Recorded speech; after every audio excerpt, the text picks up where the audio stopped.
Facing off for the biggest prize in college lacrosse, two teams come to the game loaded with confidence. Virginia features a deep, balanced attack, while Syracuse has shown a new patience on the field with the same resolve to win it all. I've been here for 2 years now, and I still don't have a championship, and that's what I'm here for. You know, that's why I came to Syracuse, and that's what I'm hoping for today. The Virginia Cavaliers and the Syracuse Orangemen. Proud, successful programs, powerful, skilled athletes, each looking to be the best team in lacrosse.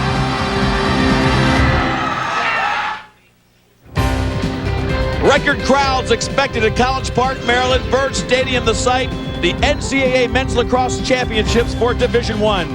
Today, these fans will be treated to a great offense as the Syracuse Orangemen take on the Virginia Cavaliers. Hello, everyone. I'm Leif Elsmo, and I'm with some of the greatest lacrosse fans in the world. These are the Syracuse faithful. Syracuse fans, very used to being at this tournament. 17 straight times this great program has come to this championship series, and this time they do it with unusual flair. We know about the offensive stars. We've talked about Kotaya and Powell. How about some unexpected sources of offense? Look at the semifinal matchups here. In transition, defensive specialist Jeff Lowe coming down and twice scoring when it really counted. His first 2 goals of the game, of the season, I should say, really propelled Syracuse into the championship game. Well, championships, this team and this program and these fans are used to championships. Syracuse has been here so many times, they fully expect to take home the hardware. Quinn Kesnick, my buddy Quinn Kesnick, is with the Virginia fans right now. Leif, these fans are absolutely fired up. Virginia in the championship for the first time since 1996. They last won in 1972. These fans will be rooting extremely hard today. A beautiful day for lacrosse. We've got Tucker Radeba on attack for Virginia, 41 goals and 30 assists. The senior, a leader on and off the field. He can beat you in so many different ways. But the story, Connor Gill in the semifinals exploded for 5 first quarter goals, including 3 in a row, as Virginia controlled the faceoffs and converted their shots. Quint, this game produces dream matchups up and down the field. Give us a Nike face-to-face to focus on. The marquee matchup is the Battle of the Ryans. We've got Ryan Powell, the talented attackman for Syracuse, so number 22, going against Ryan Curtis, a real tough, tenacious defender for the Virginia Cavaliers. A great matchup. 2 of the best players at their positions. It's going to be an exciting game. We'll be back with the opening face-off in just a minute. Hey, who's going to win this game?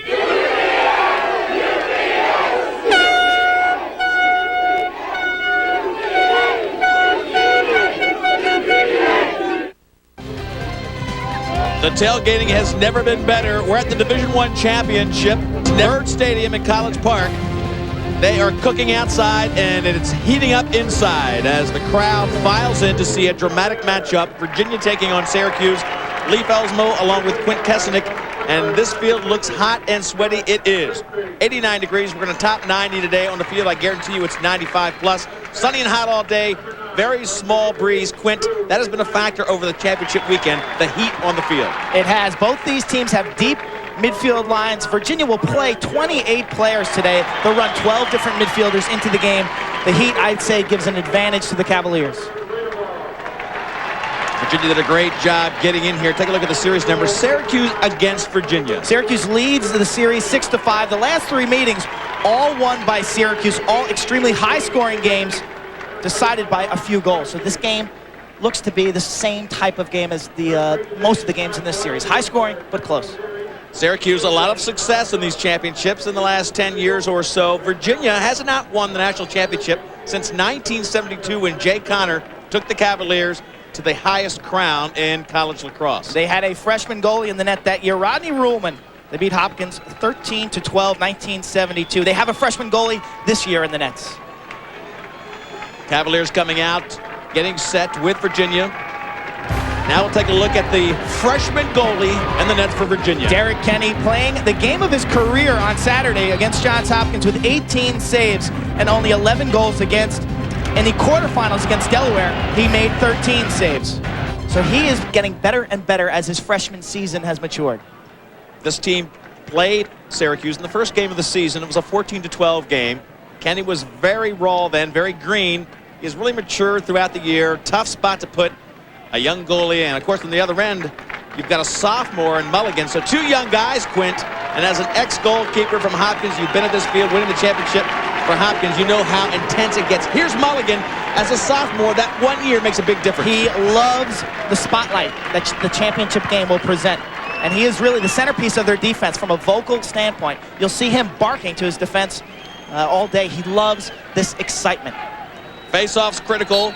Virginia has been dominant throughout the year. It'll be Jason Denneker, 25, and David Jenkins for Virginia to take the first draw of the game.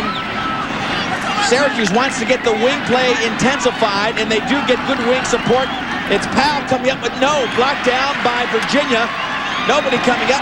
No slash call. Here comes the Syracuse Orangemen. That was a very tough battle for the very first possession, and they throw it away. So many times on the face-off, we focus on the draw men, but today I believe the wing play, guys like Matt Alexander, Devin Ackerman coming in off the wings, they will be very important. With two great face-off specialists, they could nullify one another. Syracuse will be wearing the orange jerseys, UVA the white jerseys, and the orange pants. So a lot of similar colors out there, but the Syracuse Orangemen, orange up top. Virginia also with the blue helmets, which will help you separate the two teams. Coyote, great shooter from up top, trying to get it in as his first midfield is on the field. Soliday, Coyote, and Kaufman, just a freshman. This is him right now, 32. They've asked a lot of Kaufman. He's slow starting in this year as a freshman might, and he's scored a lot in the last 9 games of the season. Take a look at the incredible history. We'll get back to that in a moment. Meanwhile, first shot and a goal from up top. Didn't take long for Matt Kataya to bury one on the young freshman goalie. 1-0 Syracuse. Syracuse has shown incredible patience. You'll see Coyote. There's Coyote. Feeds inside for the easy Syracuse goal. Watch the catch left-handed, turn and shot for Soliday. Brian Soliday. Soliday, number 9, sophomore from not number 8. Long Island. That's a look at Matt Kataya. We'll be talking about him a little later, but Brian Soliday on that goal. Beautiful pass by Coyote, who has really improved his game this season. He's great in between the lines, but offensively, he has been a major threat. So Soliday gets the first goal. Number 9, not number 8. Believe me, it's very tough to tell the thin Syracuse letters. Ball checked out by Lowe, who's been sensational. Jeff Lowe playing that defensive midfield, but Virginia gets back their first possession of the game. So important for Syracuse to get to the freshman goalie, Derek Kenny, early, and they have with their first shot. Connor Gill, this is the guy who really put Hopkins out of the tournament single-handedly, and he is marked by Bill St. George, a freshman. 2 freshmen going head-to-head. Checked behind as Connor Gill got in, but Billy St. George takes the ball away from him. Push call. It'll stay with Virginia. St. George does an intelligent job here, forcing to the inside, and Josh Rule, big Josh Rule, 6'5", 250 pounds. He's going to try to send a message to Connor Gill. Hey, you may get by Billy St. George, but I'm going to come over and crush you. Meanwhile, Hanley Holcomb, this has been a really effective midfield, the second midfield line. Oki, Baruch, and Holcomb for Virginia. Big shot and a goal to tie it at 1. This line has been producing all season long, and they put Virginia on the map. 1-1 the score. Henry Oki, his 13th goal of the season. Dodging right-handed. Virginia has so many great athletes at the midfield. Watch it here, just a little stutter step, fakes to his left, shifts back to his right, and beats the left-hander Mulligan. Notice Mulligan's stick is on his left side. He's a lefty, and watch the accuracy. Oki puts it to the far side. A beautiful shot. Oki, one of the 3 players on this team that played in the '96 championship game. Syracuse almost missing that. Denneker comes back to get possession, so Syracuse gets the second of the 3 face-offs. Definitely a concern for them because Virginia has won 75% of the face-offs in the playoffs. The Orangemen 7-2 when they score first. They were on the board first here today, but Quint, in the playoffs, they have come from behind in every game they've played. Quarterfinals, they trailed the #1 ranked Loyola Greyhounds 4-1 early and rallied. And then last Saturday, they did the same against Georgetown. Dom Starsia, 7th year at Virginia. Tremendous job building this program, came from Brown. This is John Desko, who worked, he's been here about 20 years. 20 years, 19 years as an assistant under Roy Simmons Jr., who stepped down last season. This is his 20th year on the sideline for the Syracuse Orange. So Virginia now has their first line on there, led by Jay Jalbert, who started things off in the semifinal with an electrifying shot against Carcaterra. This is Tucker Radeball, getting a lot of lumber up top as he takes a shot wide. The Cavaliers, 72 rather, that long ago for their NCAA championship, 23rd tournament appearance, 6th championship game. Avenged 2 of the 3 losses this season. And the thing for them, Quint, the last few times they've been here is overtime losses. They have lost in overtime. 4 straight times in the national finals they have lost in OT. Here comes Syracuse. Matt Alexander running down, feeding off 2 passes, can't get it past Curtis. Great job by Curtis to cut down Liam Banks' feed. They had a fast break, Quint. It was going to be trouble, but Curtis cut down the angle. Ryan Curtis, the son of Mike Curtis, former linebacker with the Baltimore Colts. Great passing off the pipe.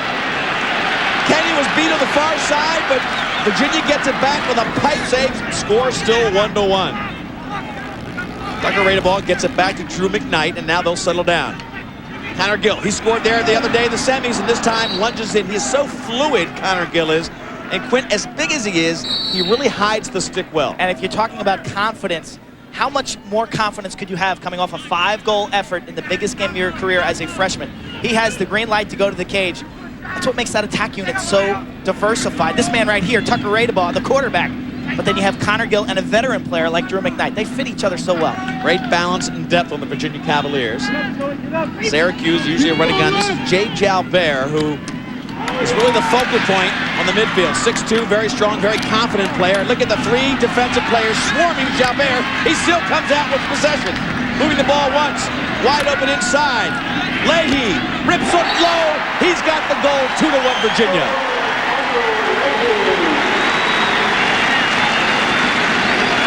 Michael Leahy, the junior from Camillus, New York, which is right down the street from Syracuse. Jalbert comes up with the ball, gets it down low to Leahy, and he does the rest himself, shooting through a massive body. Sometimes that ball is awful difficult to pick up. Watch him, little change of direction, swings left-handed and fires the ball, kicks over the stick of Robbie Mulligan. Virginia's up 2-1.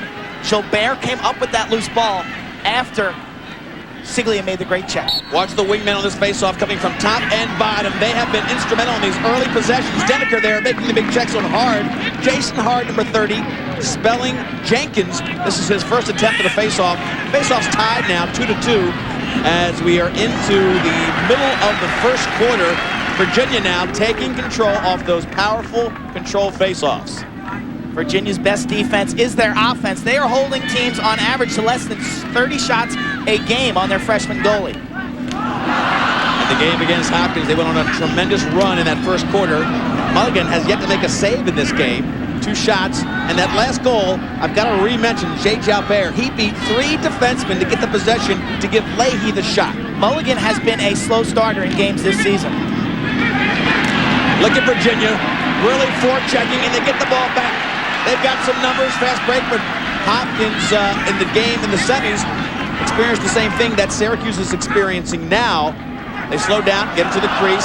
Virginia checked by Syracuse. Virginia's got their second attack in the game. Jamie Leachman, David Bruce, and Mark Murphy, a senior, takes Starsia. I have to give him a lot of credit. He takes the first attack out, gets this veteran group a run right here, and they cause the turnover. They're fresh players. They'll use tons of different bodies today. A lot of running. They really feel the heat will be a factor. Starsia using that deep depth. Normally he doesn't put this unit in this early, Quint. Usually it's at the end of the first quarter. They've been pretty much of a predictable substitution throughout the year. Very effective, though.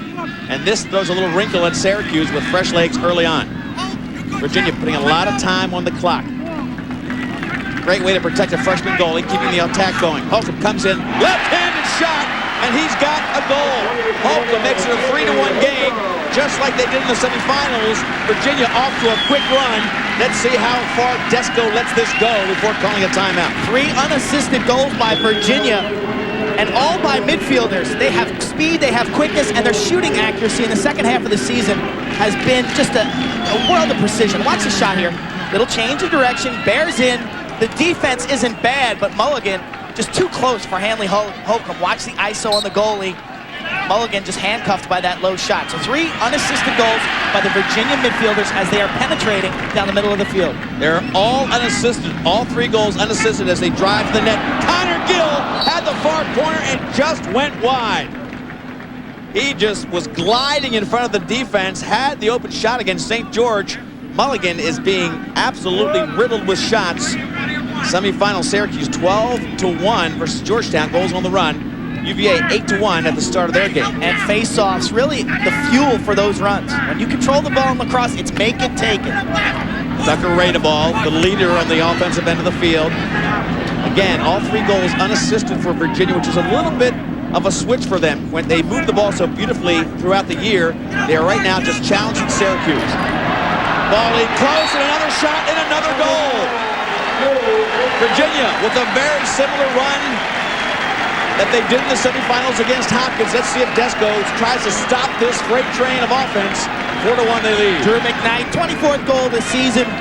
The veteran, just watch him go through the Syracuse defense right there. Stick checks. You've got to take the body. Much like hockey, player skates to the middle of the ice. You've got to put him down. Take the body. Drew McKnight, too smart. UVA, Virginia, too good in the one-on-one situation. Let's anticipate what Syracuse did against a very similar start with Georgetown. They went to a zone defense. I would not be surprised if Syracuse drops back into a zone to take away those one-on-one moves. Right now, though, they get a face-off and they try to put some pressure on the young Derek Kenny. Liam Banks, number 3, on the attack. Substituting early for Devin D'Arcangelo. Coyote, the big gun out in the midfield. 19 goals, 20 assists on the season, 65 shots. He can take a lot of shots. This is Kataya, 43 goals on the year. Weissleiter really working him and extending his defensive checks out to the back line. Up top, a lot of room up front for a shot, and a nice stick check again by Virginia. Virginia has really protected Kenny well. They have not let the shots get through to him on 2 or 3 occasions. So many times this season, shooters have missed the cage against that man right there, Derek Kenny. Opponents only put 55% of their shots on the goal. Jason Hart brings the ball down now, gets the offensive end, almost throws it past Connor Gill, still loose, at line, it is out. Mishandled for the moment, St. George putting big pressure on him, but it was the bad pass by Jason Hart that gives it back to a riddled Robbie Mulligan. Coming into this game, we thought that there would be a tremendous disparity in the goaltenders. Mulligan, the veteran, the smooth goalie, and Kenny, the rookie. But right now, Mulligan is the one with his back against the ropes. And primarily because of the defensive lack of support. He's getting a lot of shots in him on the one-on-one. Again, we can almost predict that you'll see Syracuse go into a zone. Is that an offsides? Offsides call on the clearing play. Very basic mistake. Quint wasn't even a fast break, so a mental mistake gives the ball back to the Cavaliers. They lead 4-1. We are early in this game. Division I championship on ESPN. Syracuse, I mentioned to you before the game, they looked a little flat in warm-ups, where Virginia, I thought, had a little more pop to their step. Chris Cordisco, Syracuse midfielder, said they were tired after the game last Saturday, which kind of surprised me. In this case, you think the emotion would take over and the players wouldn't tell you that they were tired, but they admitted being a little fatigued. A lot of time left in this one, though, as Abrams brings the ball up. Siglia made the first check to bring it down, and don't forget, we'll make it a statement again. Syracuse has been down in every game they played. This is the lowest seed ever to make it to the championship. 8th seed, and they were down to Princeton, down to Loyola, and down to Georgetown. They are now down to Virginia for the championship. Virginia still looks fresh like you talked about. Their legs look fresh. They are attacking on all areas of the field. I have never seen a team in a semifinal game play as many players as they did. Once they got that 8-1 lead, the game was really a seesaw battle. It was 50-50 after that point. But it enabled them to play 3 or 4 lines of midfielders and 6 attackmen. Jalbert back to McKnight. Jalbert is such a focal point. He's got Coyote playing defense on him now. Jalbert may want to try to test that matchup. Short stick of the offensive threat, Coyote. Stick check brings the ball down with the ground. Josh Rule got a stick in there, and look at Syracuse pressing him over the field. Watch out. Jalbert on the roll. He's hard to handle. In close. There's an easy goal for Jay Jalbert. 5-1. He extends the Virginia lead to 4. 5 straight goals for Virginia. Robbie Mulligan's got to be shaking his head, asking his team, hey, where is the defense? 5 different goal scorers. They all have penetrated with ease. They all have gotten really great leverage right to the middle of the field. Watch him tuck his stick here, and look at the patience. He has all day. Nothing Mulligan can do about that. Syracuse caught flat-footed on the defensive end, and here comes the timeout that you talked about earlier. But that man-to-man defense right now, letting their goaltender down. Virginia with all the quickness and all the dodging ability. We expect we might see a zone at the back end of this timeout. When we come back, Virginia will continue to put the pressure on Syracuse. Back to Byrd Stadium, Virginia leading 5-1. 3 goals in a fraction of a minute. Take a look at it. 3 goals in 19 seconds. This was Saturday against Johns Hopkins in the semifinal, fueled by faceoffs and Connor Gill's 5 goals. They extended a 1-1 tie to an 8-1 lead. Jay Gilbert played so effectively in that game. Baruch with that goal. They were up 8-1. Hopkins cut it to 14-10, but then the depth and controlled half-field offense got the win, and here they are in the finals, and the same recipe appears apparent. Face-offs, transition goals, and the ability to dodge from the midfield. Rob Mulligan or Derek Kenny, neither have had a save, Quint. We haven't had a save in this Division I championship. Let's take a look at the numbers on these two great programs. Look at the goals scored for Virginia this year and goals allowed. A great differential. Their defense very underrated. Shooting percentage almost identical.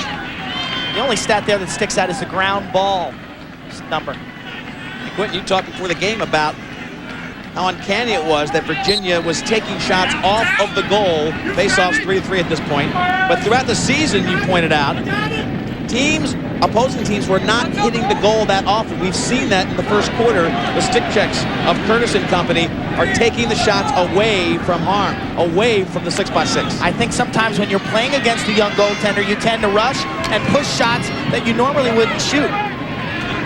Alexander brings it down. Matt Alexander, a great defensive midfielder, but he can pop a goal for you. Syracuse now bouncing up Chris Cordisco's lines in there as Liam Banks takes it behind. Who is going to step up for Syracuse? In the playoffs, they've gotten goals from unfamiliar sources. Right now, Ryan Powell, not a factor in this game at all. He's being guarded by Ryan Curtis. That's our Nike face-to-face matchup. Ryan Powell, in fact, is playing crease attack. He has not handled the ball much at all. And a lot of fresh legs in there, even defensively as the ball goes wide. Look at Virginia. Quint, they're playing John Harvey on close D. They're also playing Doug Worthen. Our face-to-face matchup is right in front of you. Our Nike face-to-face, the two Ryans, Powell and Curtis. Kataya bringing the ball around.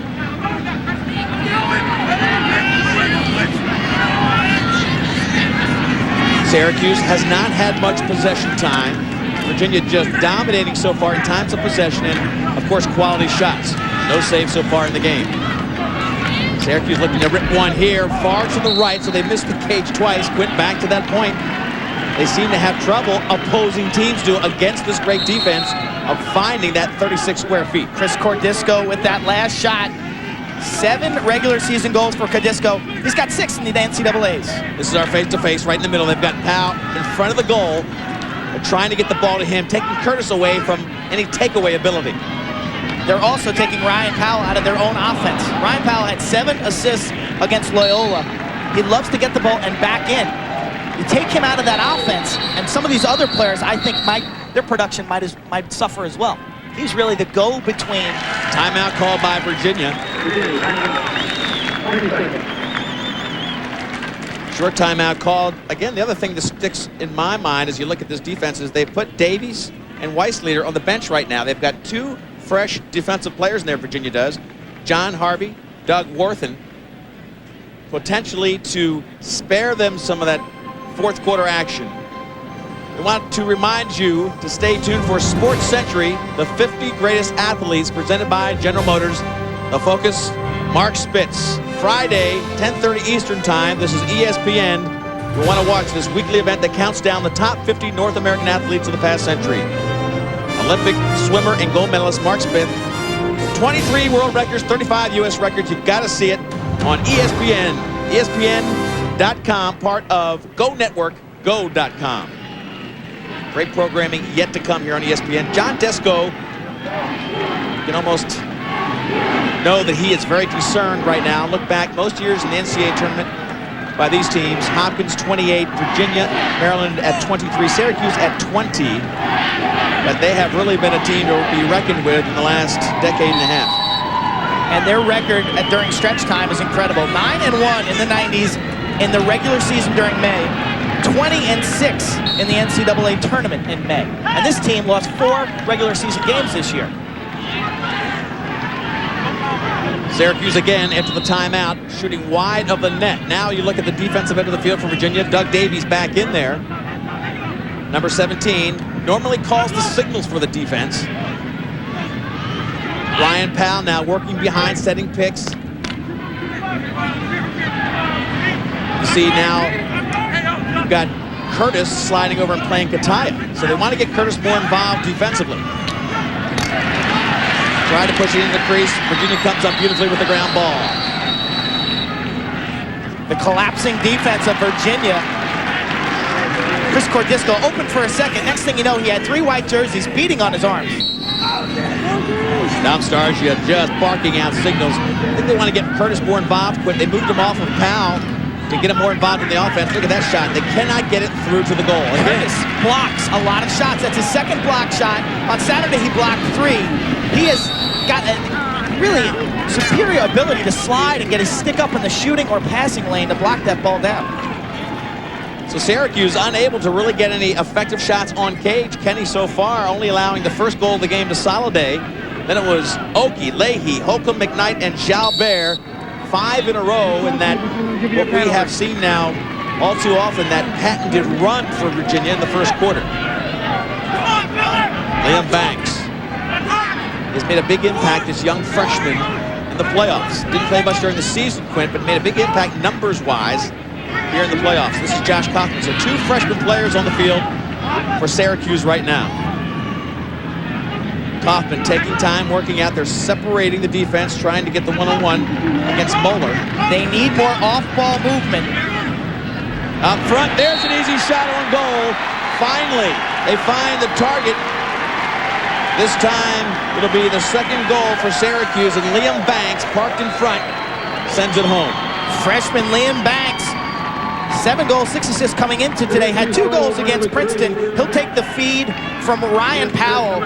I thought Syracuse was standing still on offense. You'll see Curtis double team, leaving Powell. The defense rotates, and they're late to get back to Banks. Watch it again. You'll see number 6 enter the screen to the left. There he is, leaving Powell alone behind Banks. Just a little one-touch.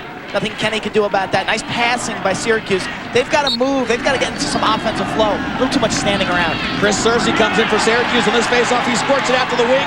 Here could be a shot. Back into the center, but the double-teaming Virginia team puts it right back onto the turf. Ryan Curtis brings it up. Now we've got numbers on the other end. Virginia coming down. Hard to the wing. Rocket. And I think Mulligan might have gotten a piece of one finally. Radeball let that one fly a little bit wide, and Mulligan got a read on it. He has got an awesome release. Tucker Radeball can shoot sidearm. He's got this patented overhand shot. Sensational senior year for Radeball. Talked about his on-the-field performance with all the goals and assists, but he has been the leader of the senior class, really transforming this program, giving it some toughness. Quint, one of only 3 players on that roster who has been in a championship game. In close, and the stick check of Josh Rule takes that right out of David Baruch's stick. A 5-0 run stopped by Liam Banks to make it a 5-2 score. Syracuse still in their man-to-man defense. Tough to play zone when you're down by 3 or 4 goals against this Virginia team that can just pass the ball around the outside, eat chunks and chunks of time.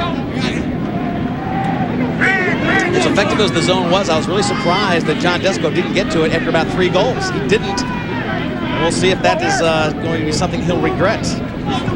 Ball thrown by Radeball. He just misread Connor Gill's move. He thought Connor was going back to X, and he moved to the side.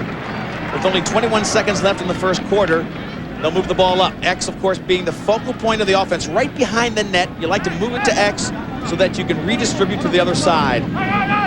It's almost, you don't even have to look there. Normally, the offside attackman parks behind the goal and gets the possession moving. Lacrosse unique, unlike basketball or soccer, you can attack from behind the cage. And when you have great passers from behind the cage, that opens up shooters from in front. Coyote from Abrams. He knows he doesn't have much time. Let's see if he gets one on the run. Into the crease. They've got the ball behind the back, but taken out of the air again by Curtis and Weissleiter. No time left as they take a shot from well out front. That was trouble in front of the goal.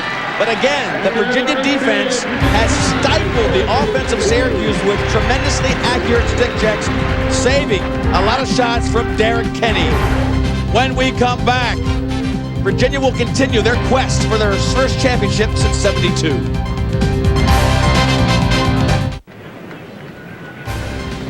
College Park, Maryland, Byrd Stadium. Record crowds have been established here for the NCAA Men's Lacrosse Championship, and today maybe another one. The crowd is in here enjoying two of the most electrifying offenses in college lacrosse today. Lee Felsmo, Quinn Kesnick, 5-2 right now. Virginia leads as we head into the second quarter. The defense for Virginia blocking shots. Ryan Curtis getting that loose ball. They have blocked 4 or 5 shots, protecting their freshman goalie, Derek Kenny. They've been sensational. Syracuse only scoring Brian Soliday and Liam Banks, both from very close range. Jason Hart for Virginia takes the first face-off of the second quarter, along with Jason Denneker. Wing play has been critical for Syracuse as they get Hart on the ground. They can't get possession and tied up at the last moment. What is the foul call there? Push. Joe Siglia, the junior from Yorktown, going to be flagged for a push with possession. Siglia shut down Josh Sims of Princeton in the first round Like game. an exciting play on the sideline. But Siglia, you could hear him directing his disdain towards the official. So with a 5-2 lead, Virginia will get the first extra man play of the game. And their extra man is something to be feared. They are dangerous. You don't know. Pick your poison, really. Gilbert can crank it up from the outside. Tucker Radebaugh, 16, so effective on the left wing. But then the other players will burn you. They got skills. It's so difficult to play defense against this group. Rob Mulligan hasn't been really comfortable yet. He'll be tested here. He's got to get his feet on the ground. He allowed 5 goals before he even got his stick on any shot. And now Virginia is going to get one at him. Jalbert out front to Connor Gill. Connor Gill will now go through the offense. Decoy move. Jalbert up for the right-handed shot, wide open. Holcomb. Low shot and just sizzled under Mulligan, who looks flat-footed and tired. His second goal of the game. Robbie Mulligan, who is so energized quick when he's on, just seemed to watch that one just blaze under his legs to the left. Hanley Holcomb is not the biggest player on the field, but his shot is an absolute laser, and he does catch the goaltender, Robbie Mulligan, really not ready for this. Most of the time on extra man, you're trying to work for the 8 to 10 yard shot. This time it's from 15 yards. Just a low cannon. Watch Mulligan. Let's see if he's ready for this, and let's see his reaction. Oh, he's just upset right there. He's not feeling it right now. This is a very emotional player, a talkative leader. My fault, he said. My fault. He put his hand to his chest. He's just flat right now. Here's a guy who plays with the emotion you talked about. Needs to get pumped up. Virginia commanding the face-off again, this time from the wing. They'll put pressure on this time. Mulligan coming out and burying the wing. He'll get a penalty for that. So the referees taking over the game. They may put this one away for Virginia. Radebaugh run over by Robbie Mulligan. Mulligan has to go to the bench. You're not allowed to hit a player when he's down on the ground, and that's what that foul is going to be.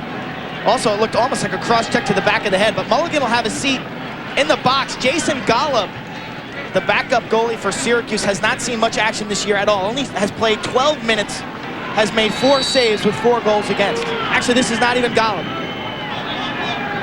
Bob Rust, the sophomore from West Jenny, who was hurt earlier in the year. I watched Golub play. This is Bob Rust. He has only played 3 minutes this season. 0 saves, 2 goals against. So very much inexperienced. He'll be facing some heat from Virginia. They lead 6-2. They have another man advantage as they work the ball around to Jay Jalbert. Last extra man goal taking his toll. Here's a big shot that goes high and wide from Holcomb. Holcomb just missed the cage. Gave the goalie a little bit of a reprieve. They'll have more time as they work from behind in Connor Gill. Way up top, and Connor Gill throws away to Holcomb. Here comes Liam Banks. It's not a releasable penalty when he gets into the box like it used to be in lacrosse. They have to take it to a full-time serve. So far in this game, credit Virginia, but Quint, if you're a Syracuse fan, Robbie Mulligan has not played to his season performance. And definitely not to his playoff level of performance. He's been so sharp the last 3 weeks of the season. Plenty of time for him to turn that around. This team, as you pointed out, Quinn, is a second quarter team. Their numbers are excellent in the second quarter. They have outscored their opponents 58-29. It is their best quarter. Syracuse, we know what they can do. They can tie 3 or 4 goals together in less than a minute. Ryan Powell was just hammered by a collapsing defense They were surgical in the way they just cut him up inside. Watch the replay. Ryan Curtis, Kuntz, Doug Davies, like piranhas on raw meat, just all over Ryan Powell. Trying to feed it to Powell again. It looks like Syracuse is really trying to force it into Powell. A little bit of slash call. It'll be a delayed call as the ball finally hits the turf. Powell gets the penalty, and another man advantage play for Virginia. They had the 6-2 lead. The last goal scored. The only goal of the second quarter was an extra man goal. They missed the last one. This time, they'll have their third shot. Watch the foul right there. A slash to the helmet. Ryan Powell, his 6th penalty of the season. Curtis has been so impressive as a help defender and as a guy to pick up loose balls. He's got terrific speed. A little frustration sometimes on the offensive end when you turned over. It's important to keep your stick down low and avoid those kind of fouls. Those kind of fouls will kill you. Slashes in your own offensive end. Saw the graphic, no man advantage opportunities for Syracuse. 1 for 2 for the Cavaliers. They had a fresh goalie in there last time. Did not get a shot on cage. Kind of threw it away. This will be their third attempt. Jay Jalbert, the right-handed shooter, right there as they move in. They'll take the hard shot over the shoulder. McKnight just lights up the net, and Mulligan still dazed at the start of this game, not helping at all on the defensive end. He's had a tough one so far in this first quarter. 7-2 the score. Drew McKnight with the, watch the body torque here, and watch him just shoot this high to high, and Mulligan guesses. No question about it. Watch Mulligan's stick. He just guesses that this shot's gonna go low and makes the wrong guess.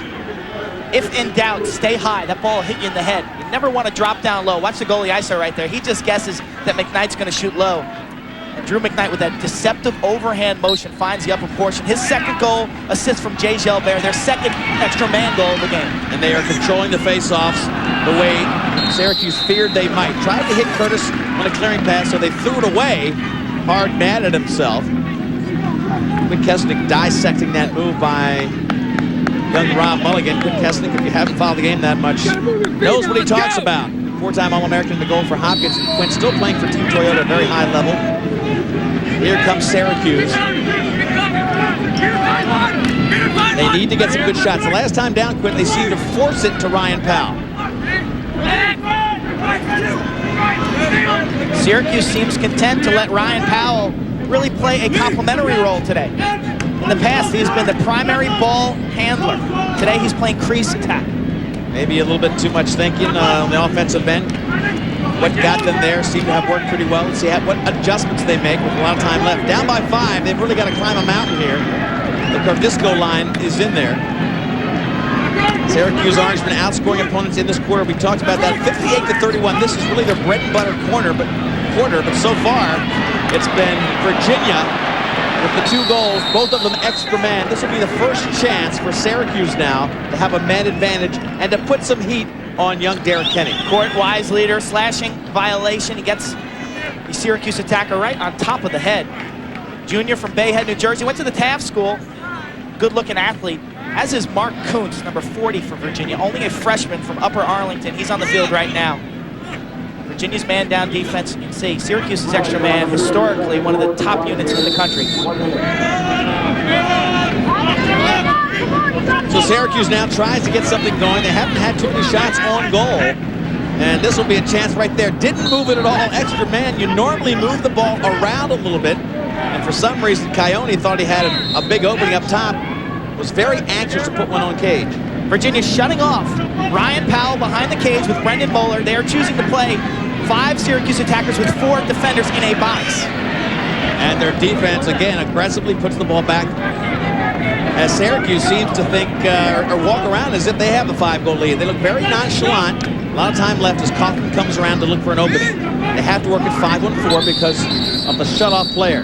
Timeout called by Desco. He's going to try to solve the tactics that Dom Starsia has done so well using here in this game. Shutting off Powell, taking him out. When we come back, Syracuse will try to dent the nets, get back in this game. They're down by 5.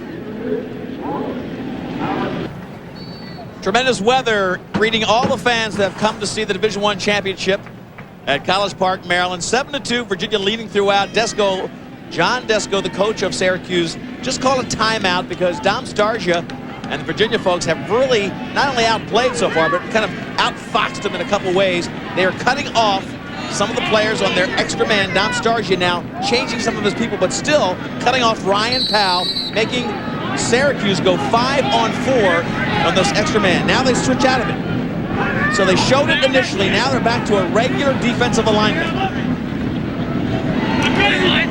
Now they moved over to cut off Kataya. So again, they switched. They showed a cutoff of Powell, and then they came over and cut off Kataya. A very intelligent move by Virginia's defense. Remember, Kataya and Powell have combined for 40% of Syracuse's goal this season. And they've confused them enough to take away the advantage. Backdoor shot, and Kenny makes a nice block. So it took them a lot of time to figure it out as the ball's still loose. And by the time they did, the man advantage had expired. Great job by the Cavaliers coaching staff. Kenny does a terrific job sliding across the 6-foot-wide goal, maintaining his position. If there's anything he does well, it is positioning. He has been hit by a ton of shots in this NCAA tournament.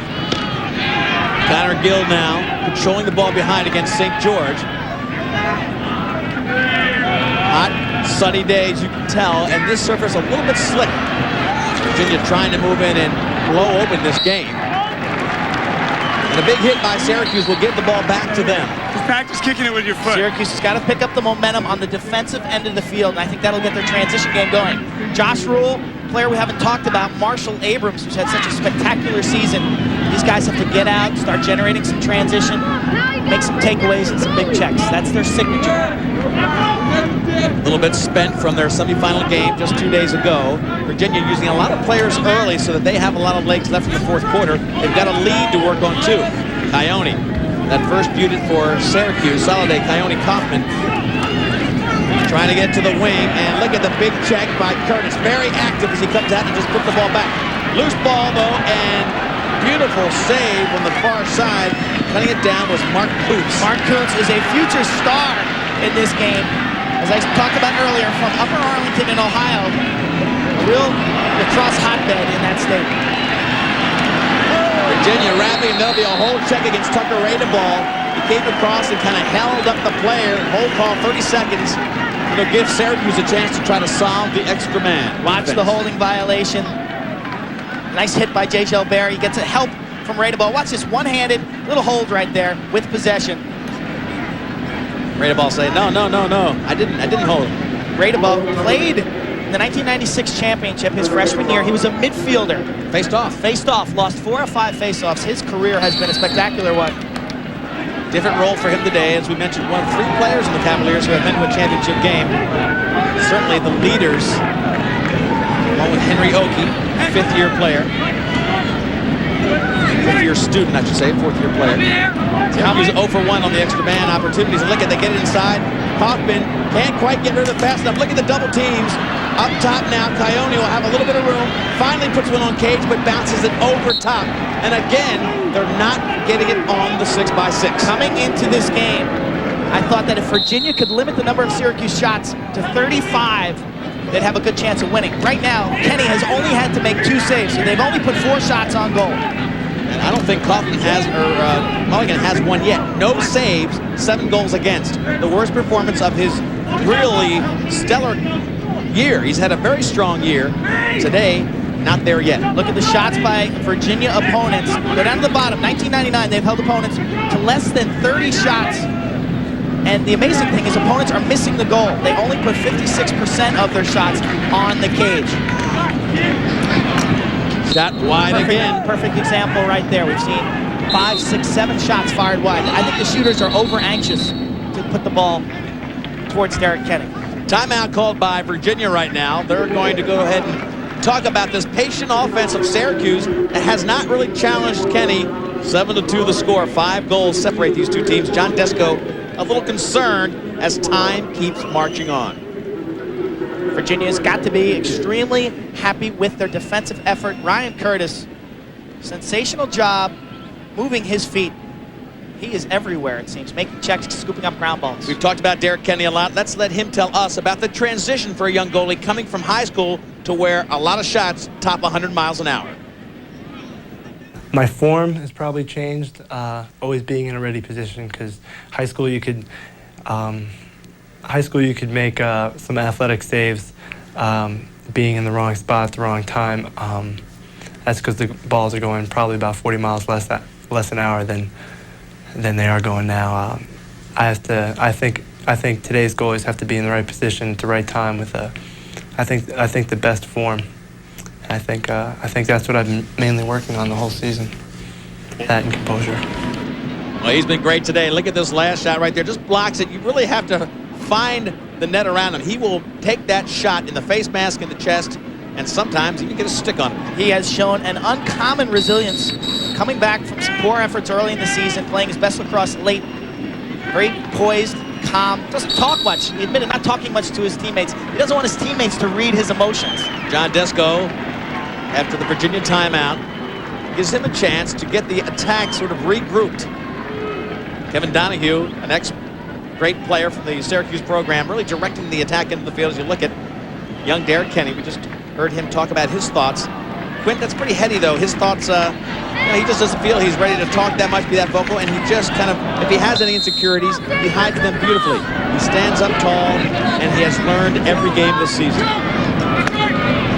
Virginia has really mixed up their defense as well. Let's see what they do here as Coyote brings it out, trying to get a shot, and can't get it through the stick checks of Virginia. Some things aren't changing. If you look at the Virginia defense, one thing that's been effective is Ryan Curtis, whoever he is covering, he's really stepped up to become a help man. He'll leave the player open behind the cage and slide for the quick double team. Shots on goal. Look, Syracuse, that's shots at the goal, not on the goal, because they haven't hit it too many times. 17-14.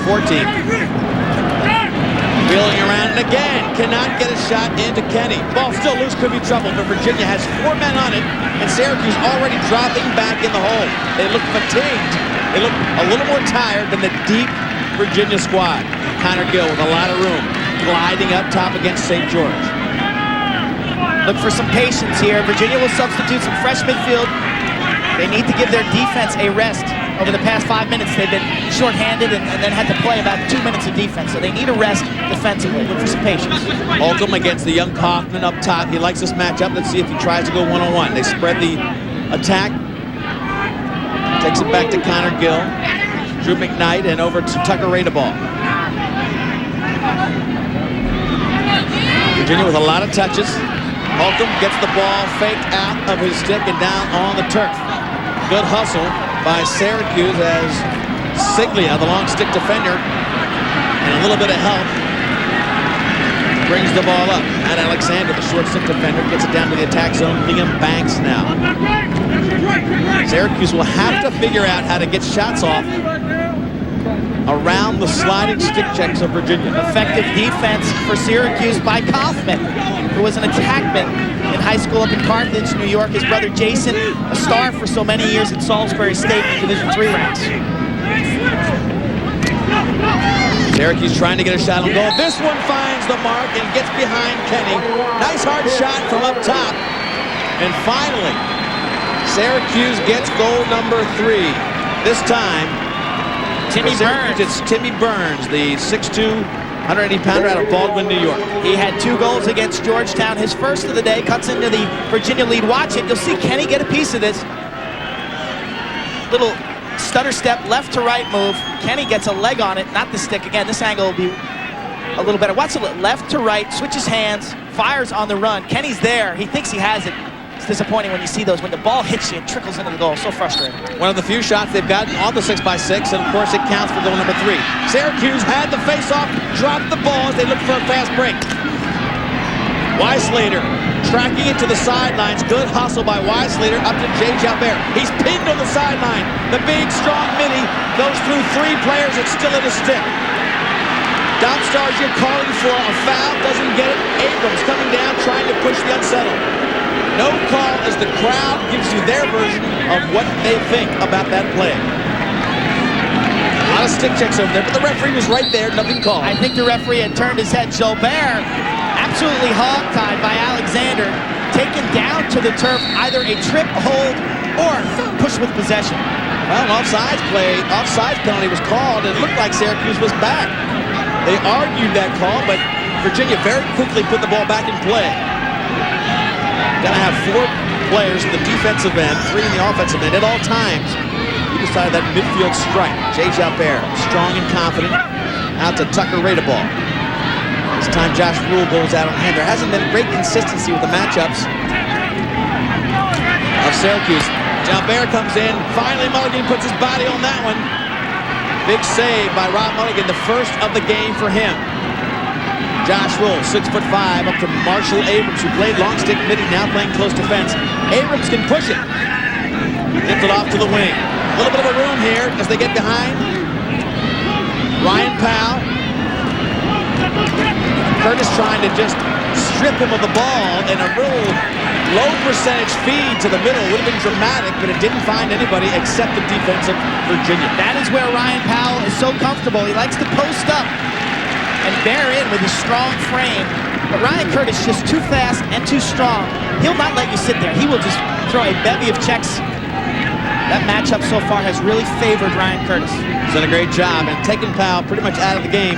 The leading point accumulator for the Syracuse Orangemen, 37 goals, 44 assists coming into this game. Leahy now controls the ball for the Virginia Cavaliers.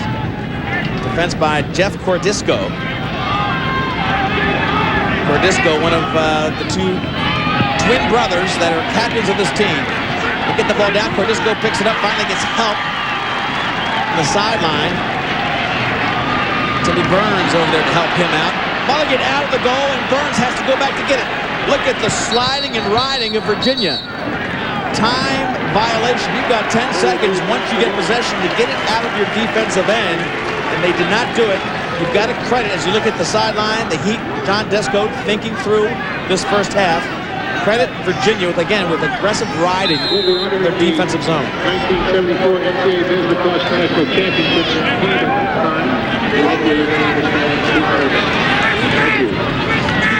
Cavaliers pushing in. Radeball tried to get it into the crease. Trying to find the stick of Josh Bradstreet. Cavaliers again looking in close. Connor Gill gets a big defensive check. Still has the ability to come up with the ball. Give it to Leahy, who finishes it behind Mulligan. The Cavaliers and Connor Gill, who really beefed up about 20 pounds as a freshman with strength, bulk, and muscle, just bounced off the defensive check. It's obvious that Syracuse thinks that if they can try to manhandle Connor Gill, it'll affect his game. Watch him here, take the check, turn, pivot, and find Leahy. A perfect pass right to the stick, and Leahy scores his second goal. Virginia shooting the ball so effectively. Their percentage must be about 80% right now. Watch it again. Connor Gill, one of the highest recruited players out of the St. Paul School in Baltimore, finding Leahy, who did not look very open. The reaction shot by Gill. 5 goals in the semifinals, and today it's his first assist. And is that bizarre? Syracuse comes up with the faceoff and forces it into Mulligan, who was covered on his defensive end to try to get the clear. Now they're talking, Mulligan's protesting, saying it clicked off the stick of the Virginia defense, but what a risky pass that was, Quint. Virginia all over the Syracuse Orangemen. Mulligan hasn't been comfortable all game long. He has got to bear down, make a play, and then generate some momentum from that point. You must forget about the goals you've let in. Think ahead. It's the next play that counts, the next shot. I think it'll help them a little bit if the offense starts getting some shots on this end. Virginia has done a great job of just controlling this end of the field. Curtis and company as Coyote comes in. Look at that, trying to feed it tight into the crease. Nothing there for Soliday. Kataya, one of their best shooters, works around to the right-hand shot. Double team, handcuffed around the neck. That'll be an extra man play. Kataya did a great job of drawing the double, maintaining possession, and drawing the foul. I think Kataya has got to become more of a ball handler as this game evolves. Because if Curtis is going to win the Powell matchup, well, Kataya is the 1-2 punch. That's a foul on Ryan Curtis. Watch the hold up around the head, a hooking play, almost like similar to hockey. That's a, got him for a slash, actually. 30 seconds, excuse me, a hold. Very important that Syracuse gets some pressure on the Virginia goal here. David Jenkins has gone back to cut off Powell. They've switched between Powell and Kataya. Again, Virginia making Syracuse go 5-on-4, taking Powell out of the game. 5-on-4, and there's a pretty weak shot from up top. Coyote just giving the young Kenny plenty of time to read that shot, and Kenny looking strong in that save. No deception on that shot. He dropped his stick low for the worm burner, and the ball stayed low. Very easy for the goalie to anticipate that shot. Kenny getting confidence with every save. No effective shooting on that end of the field, thanks to the great defense. Not only the individual defense, but the strategies employed by Dom Starsia. Big shot, and now it's Syracuse getting their sticks on it. Mulligan picks up possession, looks for the outlet. Virginia really riding hard. Abrams able to come down with a big outlet pass. Team's at even strength as Abrams comes in. Jenkins working hard. 20 seconds left in this half. Half owned by Virginia, and they throw it out of bounds. Syracuse has really mishandled the ball time and time again.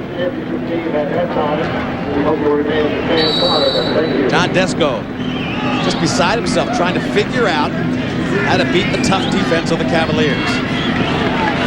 Ogie drops it to the ground. 6 seconds left. He'll keep it there. Holding the ball for play. Gives him 4 seconds left. Look for Syracuse to try to screen Derek Kenny and take the 35-yard shot here. Pushing into the crease, far side of the shot. Oh, great tie-up. No shot allowed because Doug Davies just tied up the Syracuse wing attackman. This first half has been owned by the Virginia Cavaliers. They have a 5-goal lead and have just dominated their defensive end of the field. They have been so impressive defensively, protecting their goalie, and then converting their shots. Their shooting percentage right now around 75%. They've gotten scoring from a bunch of different players. McKnight has 2 goals, and Leahy, #1 for Virginia, with 2 also. Syracuse will have to go in and figure things out to get more of an offensive game going. They've got to get Powell involved. He has been involved all season to their success. Not yet today. As you look at Josh Rule and company walk off this field, the crowd packed in to watch this tremendous matchup of 2 exciting teams. In a moment, we'll have a chance to get a little chat with the coach of the Virginia Cavaliers, Dom Starsia. Potential record crowd here at Byrd. All the records for this NCAA event have been set here at Byrd Stadium. Dom Starsia, you're with us right now. Our hats off to you. You have played a superlative. Your team has first half. Your defense is controlling the game. Well, thanks, Leaf. I would say so far the key has been that we have been alert on defense, and we got a lot of lacrosse left to go, though. This one's a long way from over.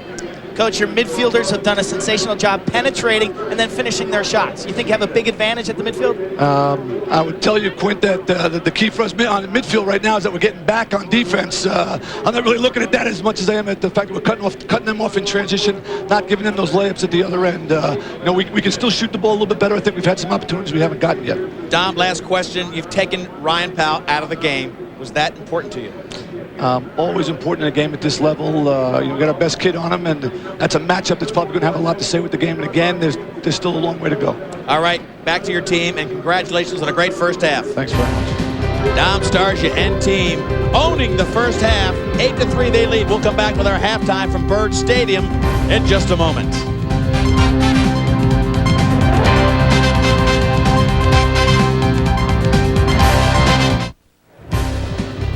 Welcome back to Byrd Stadium, the halftime of our Division I championship for college lacrosse. Quint, we know about the Syracuse Orangemen and their dominance over the last decade, but in the 90s, they shared the spotlight with a great program in Princeton.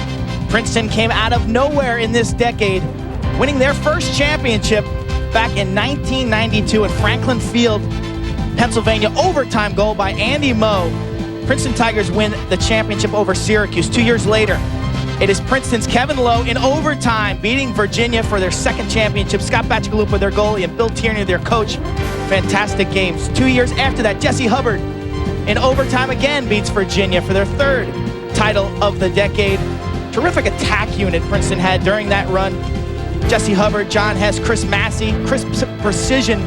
They made it 3 championships in a row, 1997 dominating Maryland. And then last year at Rutgers University in New Jersey, they dominate Maryland again for their 5th national championship of the 90s. They rebuilt this year, gave Syracuse all they could handle. Let's take a look at some of the superlative individual players. This is the first team All-Americas for this year. John Grant Jr. from Delaware, Greg McCarra from Georgetown. Two players you're watching today, Tucker Radebaugh and Ryan Powell. In the midfield, Mark Fry for Loyola, sensational player. A.J. Hogan can light it up from anywhere. J. Jalbert, you're watching him play today. Josh Sims from Princeton in the midfield. At the defensive end of the field, Ryan Curtis, stud defender for Virginia. Robbie Doerr from Johns Hopkins, and Steve Card, physical player from Duke. And Q in the goal, Mickey Jarbo was acrobatic and very athletic. He is first-team All-America from Navy. Also in this weekend, Quint, we can't not talk about the Division II championship. This was played yesterday. Anthony Saccone scored 3 goals, and Adelphi defeated their Long Island rival CW Post 11-8. That was yesterday. Brian Tower had a big game, 2 goals and an assist as Adelphi went on a 6-1 run in the opening 6 minutes of the fourth quarter. They took an 11-5 lead and coasted from there. Our congratulations to Adelphi. We'll be back with more of our halftime right here from College Park as championship weekend continues from Byrd Stadium.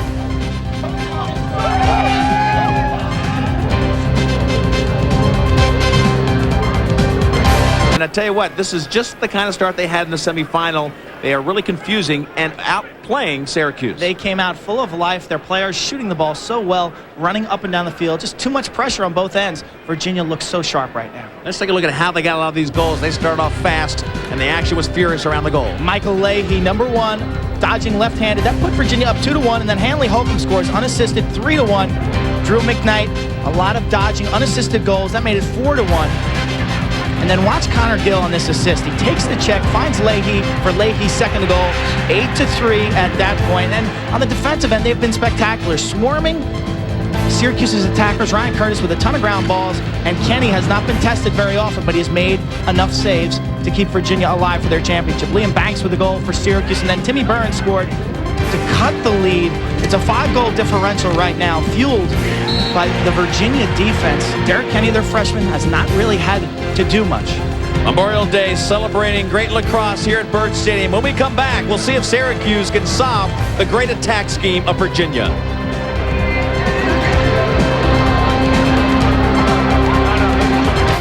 It's a new idea, and it will truly change what you think about computers. What's happening here is a first for television. It is, after all, the information age. Introducing ZDTV, the television network devoted to computing and the internet. We'll show you what's news, what's next, and what it takes to get the most out of your computer. To order, call 1-800-333-DISH. This May on Stars. Trust me, just one more time. It's movies, 100% movies. More new hit movies in primetime. New hit movies you'll see first on Stars, only on Stars. Hey! Uncut and commercial free. Get in. Don't miss these great movies on Stars. Yeah, you can drive. To order, call 1-800-333-DISH. Hey, Mark. You and I go back a long ways, right? Yeah. You're my best friend. Well, I have something for you. It's number 62. No, I can't. Please take this. This is number 62. Number 62. I'm going to cherish this for life. Thanks. No, thank you.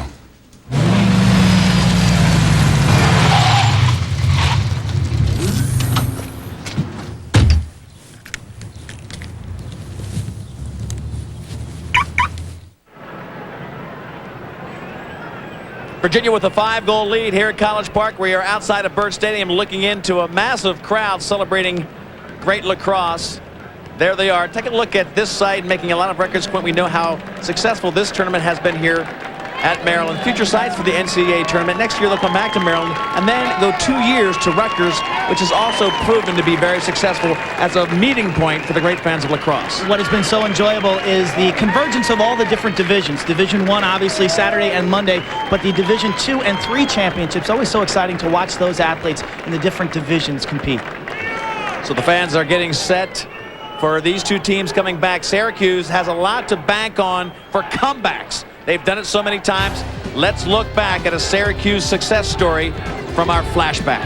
1995, the Syracuse Orange wearing white that year, just with a devastating defense. Rick Beardsley, Chad Smith, Chris Christian Phototopoulos. It got the offense going, and a freshman by the name of Casey Powell, number 22, gets the victory over Maryland right here at College Park. And the SU faithful, the Syracuse fans, not giving up yet as their team is down right now to Virginia. When we come back, we'll get set for our second half action from Bird.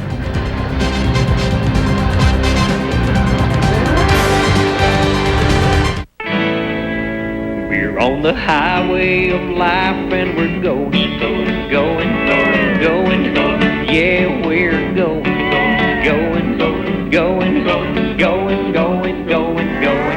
That new Love's diaper now with triple layer protection to help stop leaks sponsors this traffic report. Well, get ready for delays. Really, really long delays. Hey, live and learn and then get Love's. Those new ones. Hertz Freedom rates for AAA members, only $26.99 a day in the U.S. Guys, come and see my castle. With the freedom to pick up and drop off anytime. Just keep it over a Saturday night. Hertz will provide the great rates. What castle? The rest is up to you. Hertz Freedom rates for AAA members, only $26.99 a day in the U.S. With the freedom to pick up and drop off anytime. Just keep it over a Saturday night. Hertz will provide the great rates. The rest is up to you. Call it a bonanza, an extravaganza. It's how you save on tires. Now at Pep Boys, all 35,000-mile tires are 4 for only $99, and all 70,000-mile tires 4 for $169. Pep Boys. Cars like us. People love us. Twist it, turn it, any way you want it, anywhere you want it to go. Goes where you want it. Move it up high, baby, you can move it down low. Stays where you put it. The flexible shower massage from Teledyne Waterpick.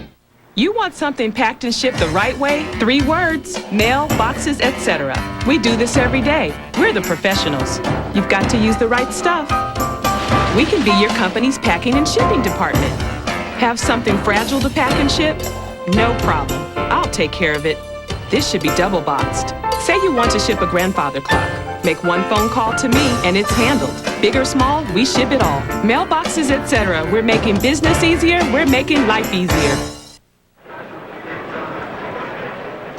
Back at Bird Stadium, 8-3 the score. Our pleasure to talk to John Desko, who I'm sure had a pretty intense halftime talk. John?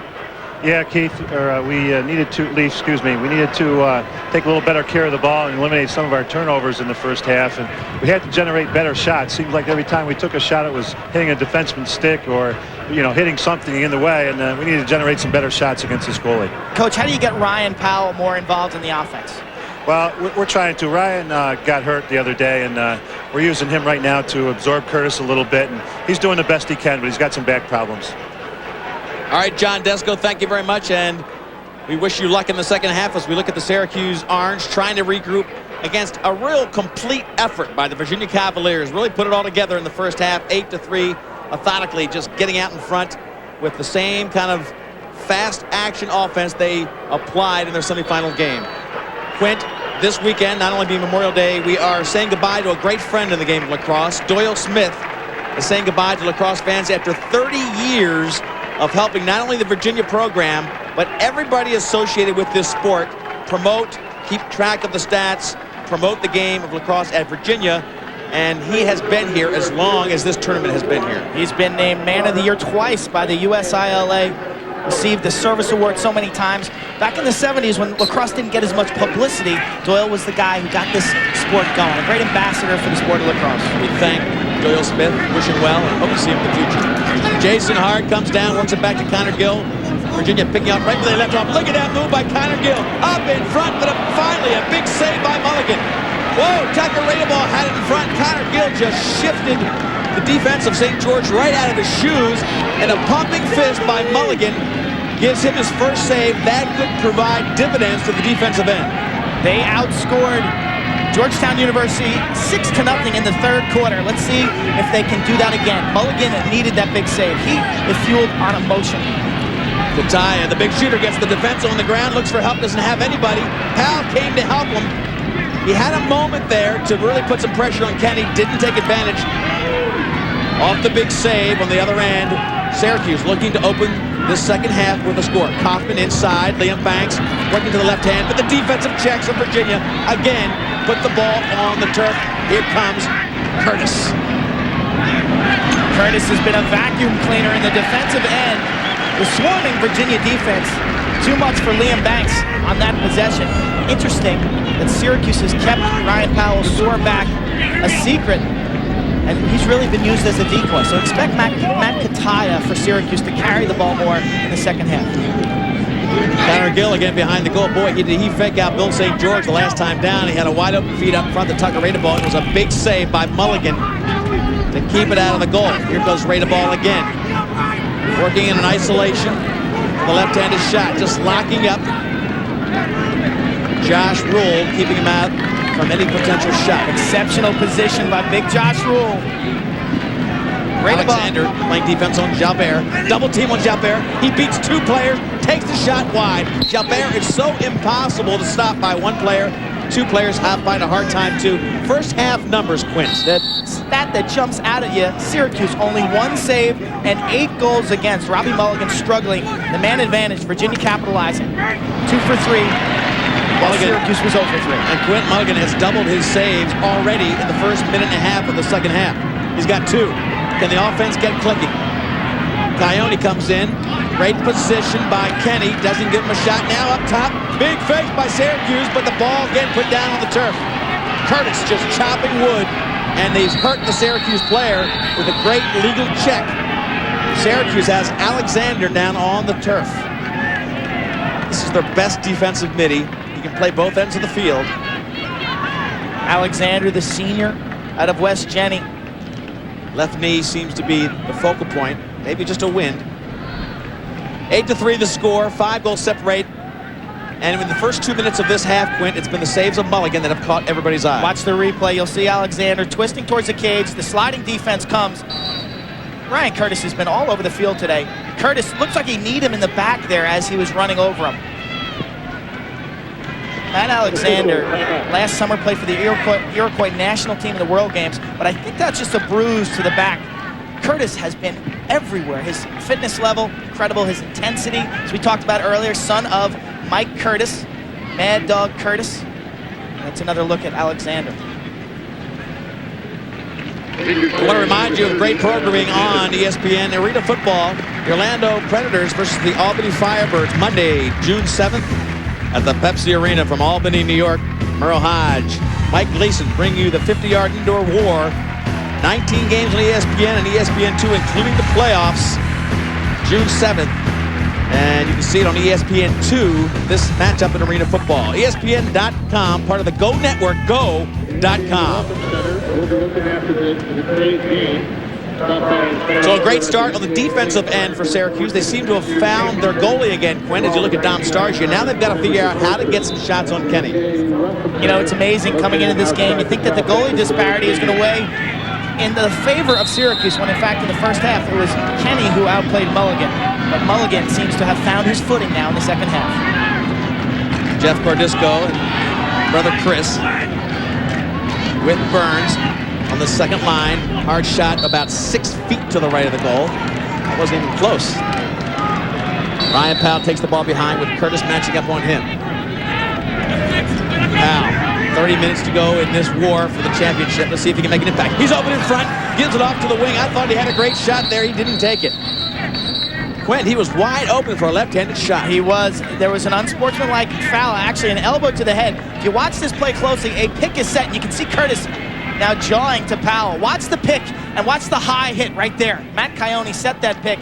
Curtis did not show enough restraint and hit the pick up high. That's going to be a 1-minute violation. That angle also gave you a great view of what he was looking at. He had 36 square feet of net in front of him, and for some reason did not pull the trigger. Dom Starsia and Virginia have really outfoxed Syracuse on these man-ups by shutting off players. Now they're shutting off Kataya, leaving Powell open, making them play a 5-1-4, and they pick it right out of the air.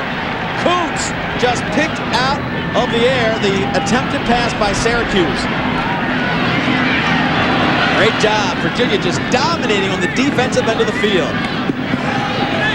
0 for 3 on extra mans for Syracuse, and that's as much the story as anything else. Virginia futility on the offensive end. Virginia will now look to kill some time They've got to watch for a time violation as they haven't gotten the ball in the box. Now they do. Sensational play by Mark Coombs, only a freshman. I talked about him earlier, a bright future star for Virginia. Teams at even strength now. They've done a great job of just making it impossible for Syracuse to get anything going offensively. St. George strips the offense of Jay Jalbert. Good check from behind. Jalbert normally beating those one-on-ones. That time, St. George wins the battle. Teams back to even strength on the far side. You can see Curtis back on the field. So Virginia does a sensational job killing off the penalty. Burns, second unit, in close this time. Big fake. That is usually money in the bank for Casey Powell. This time, Virginia just wipes them out. There is Ryan Powell. Watch the replay. Let's see if Kenny makes the save. Ryan Powell, known for the dip and dunk. He loves to fake low, then shoot high. Kenny made that save. That's his biggest save of the day. The scouting report, if you watch any film on Ryan Powell, you know he likes to drop a stick low, the goalie drops, and he puts it over his shoulder. Kenny did his homework. Great schooling there by Kenny, and he comes up with another big save. He's the story as much as anything. The defense of Curtis and company keeping Syracuse out of any comfortable offensive set. 5 goals separate the teams still. Nobody has scored in the second half play here at Byrd Stadium. Lee Felsmo, Quinn Kesnick, ESPN coverage of the Division I championship game in lacrosse. Oki, hard shot right to the stick of Mulligan, who has been solid in the second half. Looks like his old self. It may be too late. Syracuse on the run. Watch out as they push the ball down, trying to get a shot. Working up front of Kenny. Here comes one wide of the net. It is unbelievable how they cannot put one on. Jeff Lowe brought the ball up, and they missed the cage again. Ryan Powell, tremendous change of direction on that fast break, fueled by Jeff Lowe, number 1 for Syracuse. He had the big semifinal game. Another hurt player down for Syracuse. They are falling. And Kataya now down on the turf. Syracuse being ridden hard all game by the great defense of Virginia, led by Ryan Curtis. Unique to championship weekend is the fact that these athletes played 2 games in a 3-day span. It puts a lot of pressure on the training staffs and the athletes. All season long, teams generally get 3 or 4 days rest.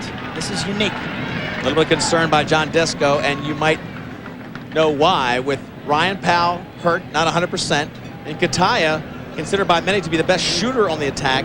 If he goes down, this team will be very thin the rest of the way. Kataya, 7 goals, 3 assists. His biggest game of the year was against Rutgers. The prior regular season meeting between these two teams, he had 2 goals, 2 assists.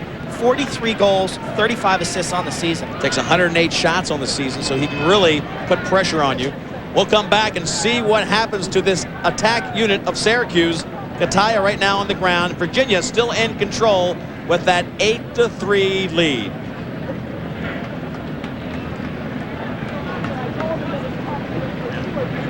Get more out of your home theater with Dish On Demand movies in Dolby. Back at College Park, Josh Rule on the sideline, trying to pull it together for Syracuse. They are beaten badly, not only on the scoreboard, but physically.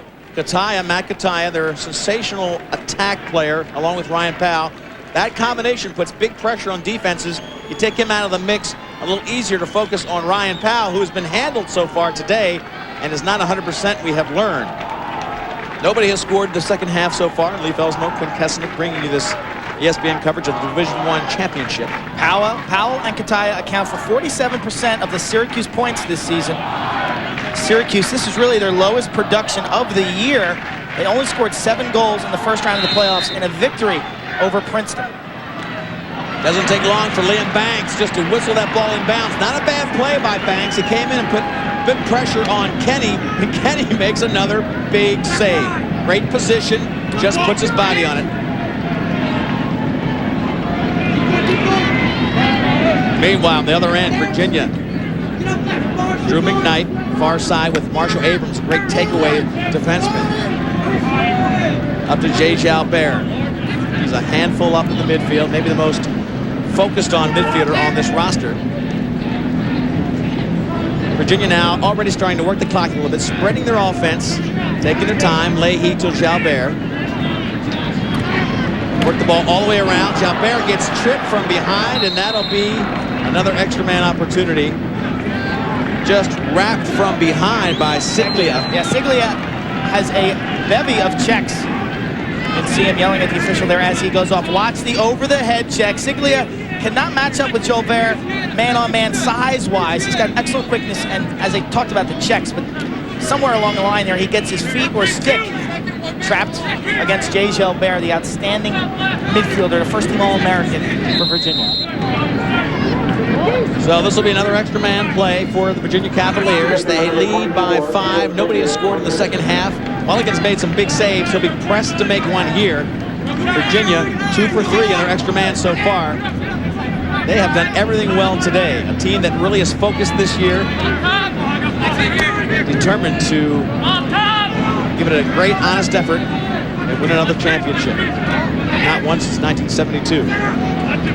Connor Gill working way up top there as they take their time moving it all the way around. McKnight now goes back to X again, trying to get into Rate of ball.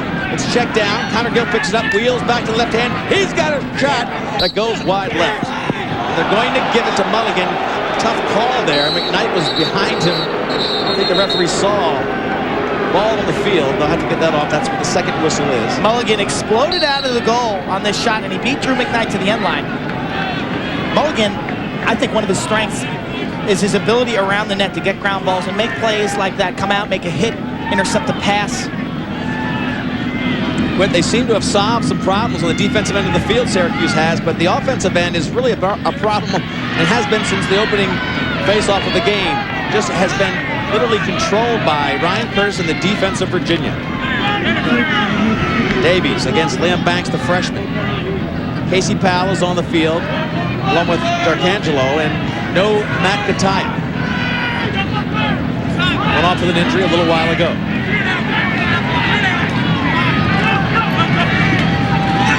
Soliday driving in, looking for help, gets the double team, and still maintains possession. Ione whips it down low to Powell, and he can't get it in again. Great position by Kenny. It might have hit a pipe. He hit the iron. Unbelievable. 2 one-on-one opportunities in the second half for Ryan Powell. The first, a spectacular save by Kenny. The second, he had a beat with the multiple fakes, but he pinged the iron on the far side. Leahy on the opposite end now controlling the ball for Virginia. Down to 7 minutes. No score yet in the second half. Virginia using the clock to their advantage.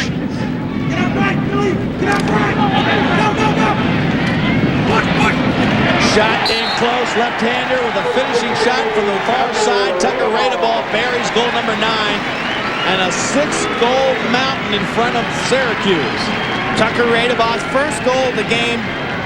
The senior has had an outstanding career. Watch Gill with the assist. Radeball catches, switch hands, straight overhand. Didn't have much angle there. You can watch Mulligan yank that one out of the back of the net. Again, catching the ball in traffic, protecting his stick from Marshall Abrams, and somehow finding sufficient angle to sneak that by Mulligan. Left-handed goalie left a little bit of space along the pipe. Tucker Radeball found it. One of the hardest working players in Division I lacrosse. Radeball, his off-season training is insane.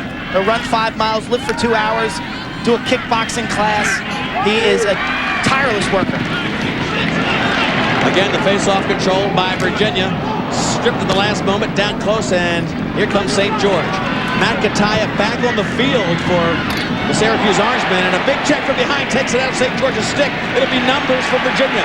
They've got a fast break going. And now Syracuse hustles back in, and they push back the potential fast break of Mark Murphy. The second attack unit into the game halfway through this third quarter. David Bruce off to the wing to Jalbert. Can't quite pick it up cleanly, but look at that easy backup. That's going to be an offsides. Got to be offsides, and they make the call. The near referee had to ask for help. And he got it. Burns from the midfield. 2 hurt attackmen. Kataya's on the field, and Quint, he's limping noticeably. Yeah, he's got his ankle wrapped. He's on the far side right now. He is limping. Ryan Powell's got the back injury. Who is going to step up for Syracuse? Ryan Powell looks a little more active. Comes in again with that right-handed shot, and Kenny again, with a great confident look in his eye, makes another save. Talk about a team effort. You can see Kataya limping noticeably right there. His right ankle taped up. A team effort for Virginia, playing nearly all of their dressable players. They've got 30 guys in uniform today. we have seen numbers, and it has paid huge dividends. Ryan Powell against Curtis, driving for the right-handed shot. He's been working this side. Here comes the double. Powell looks for help, can't find anybody. Backside to Kataya, but he's not mobile enough to get that ball. Finally chases it down. Playing with pain, right ankle injured. Now looking a little bit more comfortable. Gets double-teamed easily on the far side. Virginia making it impossible for them to get any kind of clean shot. Kenny making the saves when he has to. Wise leader with a devastating slide there. Took the body so effectively before any angle was generated by that attackman. Virginia, all the right moves defensively. Sometimes they're not going very quickly, giving the guys the outside shots. Other times, they've slid with the body. Very effective. And only 3 goals on the day. Soliday, Banks, and Burns. No Kataya goals, no Powell goals. Could be the first time this year that these guys are shut out. Virginia working behind. This is the second unit. David Bruce against Josh Rule. They'll be very active. They'll try to burn up not only time on the clock, but a little bit of energy on the defense. But this unit can score, Quinn. They've been effective. Hanley Holcomb has 2 goals. 27 for Virginia. Battled back from severe knee surgery. Bruce, right-handed shot picked out of the air by Mulligan. Mulligan has done everything asked of him in this half, but Syracuse has yet to solve the offensive side of the field. Virginia has done a superb job getting back on defense. We have not seen the Orange run in transition. Burns tried to get a shot, and somehow Virginia got a stick on that one and took it away from Kenny, who comes well out of the crease. Here comes Kenny, controlling the clear. Dropping it off to the near man. They can't get it to Murphy. Mulligan now out of his crease. He's in trouble. Finally dishes it off to the wing. More transition this time for Syracuse. They've got some numbers to his left. Here will be a shot coming hard, but Kenny, he's on top of his game, and he'll be tough to stop the rest of the way. Fast break for the Cavaliers. Ball trying to get it right back to the midfield. Ball won't roll out of bounds. Very thick carpet. And a hit by Holcomb. They call it a push. A lot of hitting in this game. Let's take you a little closer to the action.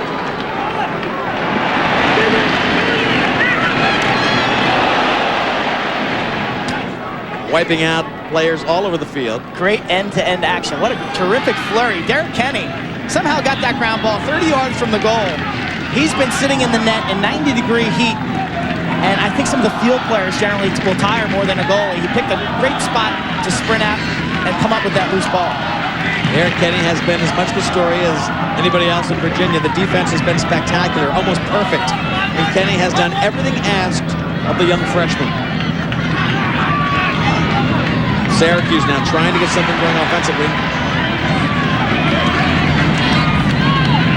Virginia extending their defense with confidence. Wise leader Kuntz, Curtis challenging the orange jerseys. They're getting out and they're playing aggressive defense. Josh Kaufman getting pummeled by 3 defensive players.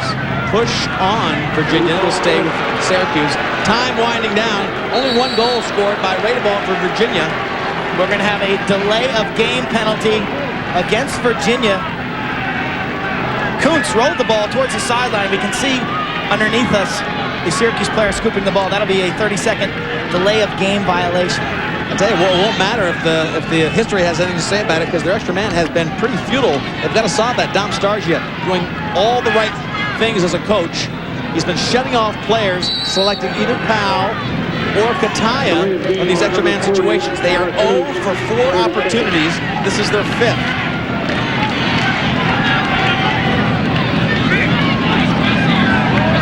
Soliday up top to Coyote. This is Kataya. Getting down low, far side, trying to find the open stick of Devin D'Arcangelo. Look at Virginia ragging him. And checking the ball out. Beautiful job. Cavaliers. Peter Ragosa checks the stick out of Ryan Powell and then has the savvy to scoop the ball up. Jay Jalbert brings it back to the offensive zone. Looks for an opening for a moment. Now he's got some space. Jalbert loading the right-handed cannon. Off the pipe. That one wide of Mulligan. And St. George has it up the other way. Coyote. Team still unsettled. Coyote might let one go here. Down low. Turn and fire. finally, Syracuse on the board. That was Josh Kaufman parked on the left-hander side for the 4th goal for Syracuse. They bring it back to within 5. Josh Kaufman from Coyote.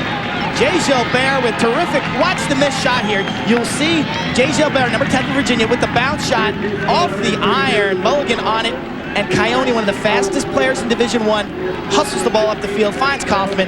It's a 5-goal margin. Syracuse finally with something to cheer about on the offensive end of the field. Josh Kaufman, 19 goals this season. Coyote, terrific speed in the midfield. So Syracuse equals the only offense for Virginia this quarter, 1-1 in the 3rd quarter, but they had that 5-goal margin that was built early in the game. Not much time, about a minute left here in quarter number 3. Syracuse with another possession off the face-off. Hard shot there that Kenny puts his body on, and Curtis will be over trying to get possession. He doesn't. Watch out. Unsettled situation for Syracuse up top, and it's the great slide of Virginia to put it back on the ground. Still time for a shot. But it's Jason Hard who comes up with the possession. Jason Hard, number 30, and Jenkins. David Jenkins, number 44, with the ball right now. Not only are they great face-off players, but they're solid on the defensive end. Jenkins made a superb play coming in from the box to intercept that last pass, and then Hard came up with the ground ball. Wasn't a precise offensive set. We haven't seen great precision on the offensive end of the field for Syracuse. Time winding down. Only seconds to go in the 3rd quarter. They might get one more shot. Holcomb looks for one, but Syracuse turns it back. That'll be a slash call. If they keep possession, they won't have possession for the 4th quarter because the ball was on the ground. But they will have a man advantage to start quarter number 4, as if they need any help. Virginia is doing it all, controlling both ends of the field, and they have a 5-goal lead. One more quarter to go with our national championship.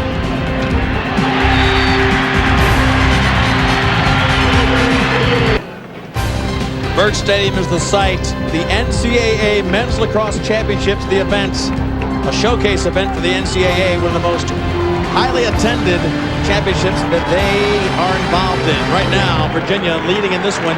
It's Division I men's lacrosse at its best, 9-4 the score. Virginia with a 5-goal lead and the extra man. They will start with the ball off to our left. That man, Robbie Mulligan, so spectacular in the 2nd half. But the Orange have lacked offense. Only 1 goal for them in the 3rd quarter. Josh Kaufman from Matt Coyote. Score by quarters, you can see the dominance starts early for Virginia, just like they did in the semifinals. They had those 8 goals in the 1st half against only 3 for Syracuse. Quint, the other thing that really sticks out on the stat sheet, no goals from Kataya, no goals from Powell. 2 for 4 on their opportunities, an extra man. This will be their 5th chance at it. Connor Gill behind. Jay Jalbert just locked and loaded up top. Let's see if they can get it to him. There it is. They try to squeeze it to Jalbert, but picked out of the air beautifully by Josh Rule. Jalbert was waiting for that, and Josh Rule picked it up, but lost. Just came out of the stick. Nobody checked him. That ball just came out of the stick and back to Virginia. Josh Rule anticipated that pass. Got his stick up and then ran over Jay Gilbert. And let me tell you, both those players, just big and physical. Let's see if Virginia will make them pay for the mistake of dropping the ball once they got it back. McKnight behind it, Connor Gill again, the freshman who is playing well above his 1st year of experience. Holcomb with a big shot from up front, right-handed. Not a great angle, and Mulligan gets a piece of it. Still, though, they have possession, but teams are at even strength. All even right now, so they turn back that attempt. Virginia now with only 15 minutes to go, 1 quarter less than that at this point. A big lead. They want to take some minutes off the clock. Tucker Radeball, the leader on the offensive end of the field. And Alexander, the best defensive short stick player. They double team, it leaves a man wide open, and he finishes it. The double team from Holcomb, and Radeball read it beautifully, dropped it down to Holcomb, and he buries goal 10. You talk about unselfish play. Radeball liked the matchup against Alexander, number 30 for Syracuse. Alexander, give him credit, he did a great job.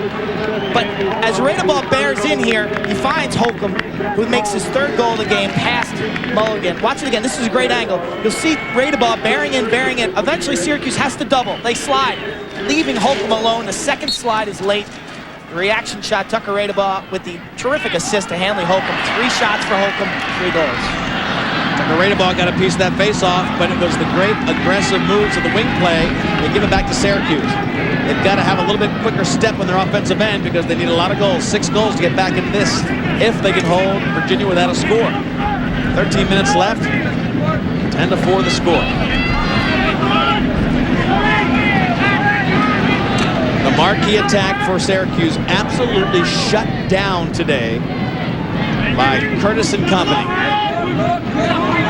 Syracuse overcame a 7 or 8 goal deficit in the 1983 championship at Rutgers to win their first title ever. Tucker Radebaugh caught playing defense down here. The attackman playing defense on Kaufman. They got him too close to defensive help, and he was stripped.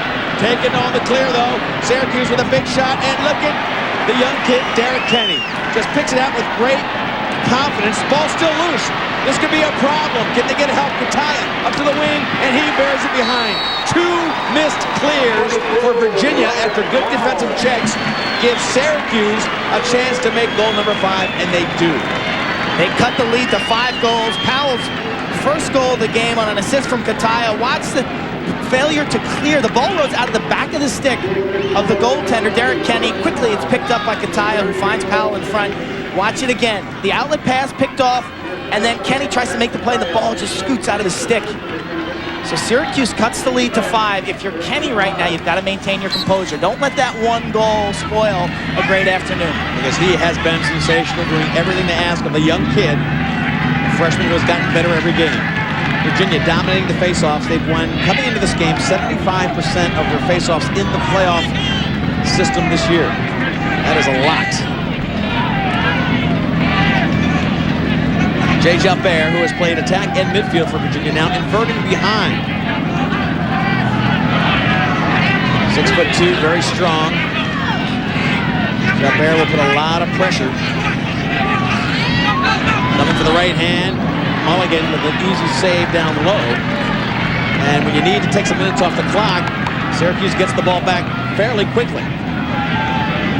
Making it pay on the other end, though, Quinn, has been a struggle for them all day long. With 5 goals, they have yet to tie back-to-back goals together. They have 0 transition goals.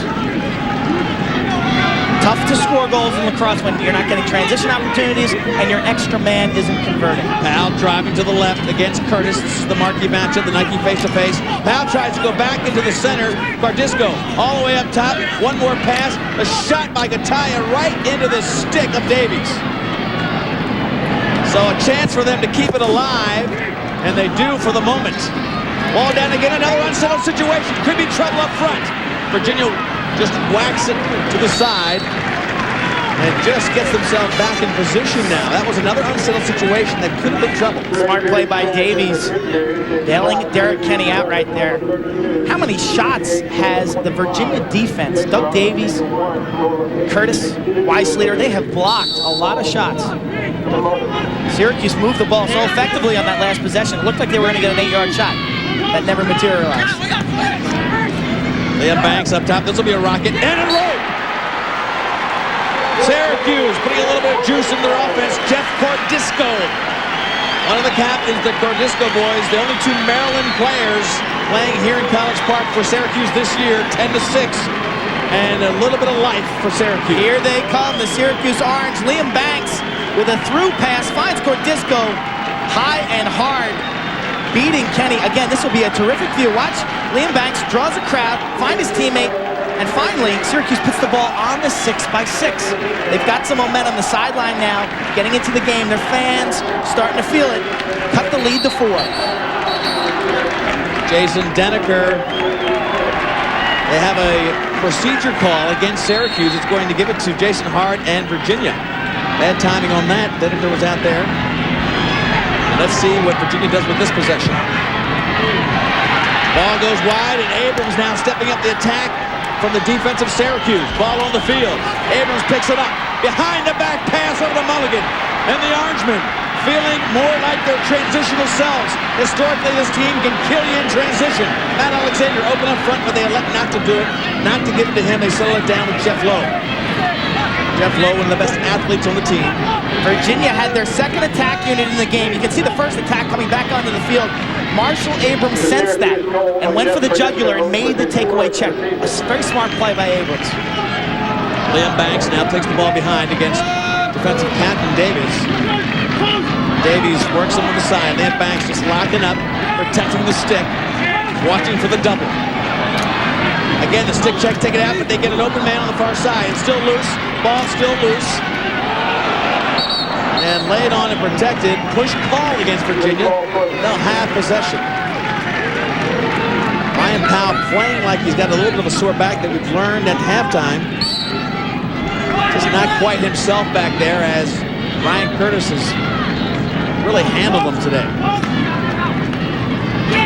Force inside, bounce shot, not much mustard on it. Again, Pardisco had big stick right in his face. A lot of defensive checks.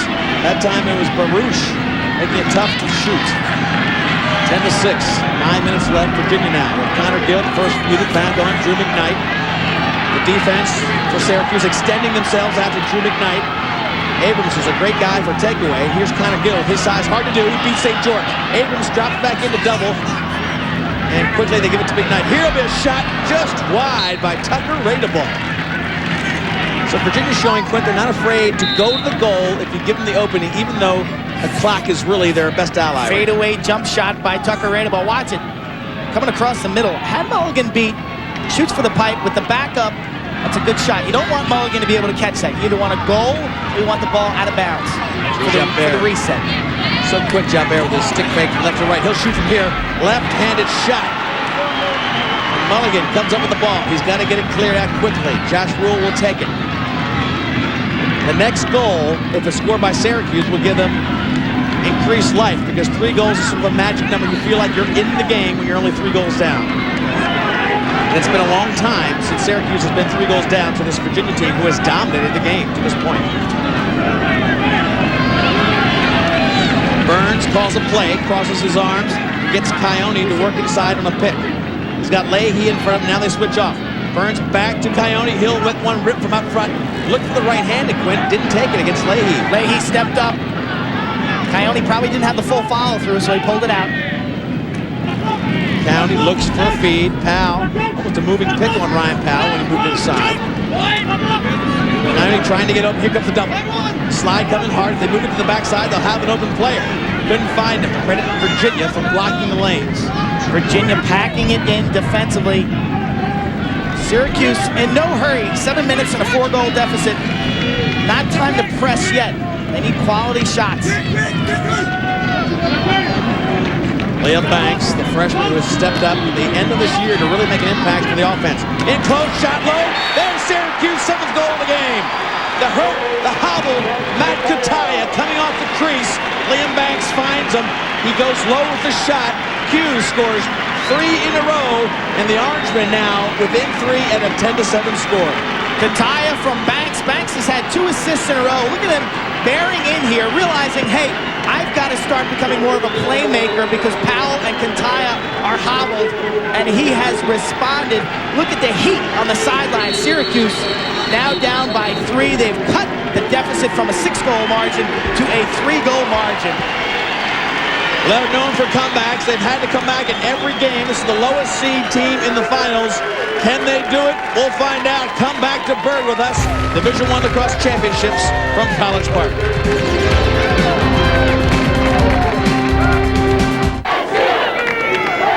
Crowd is getting charged up for the Syracuse Orangemen. 10-7 the score, but it's a 3-goal run for Syracuse that has their crowd charged up because they think back to the semifinals. Saturday against Georgetown, Matt Coyote dominating the 3rd quarter with a patented signature run from Syracuse. They score in bunches.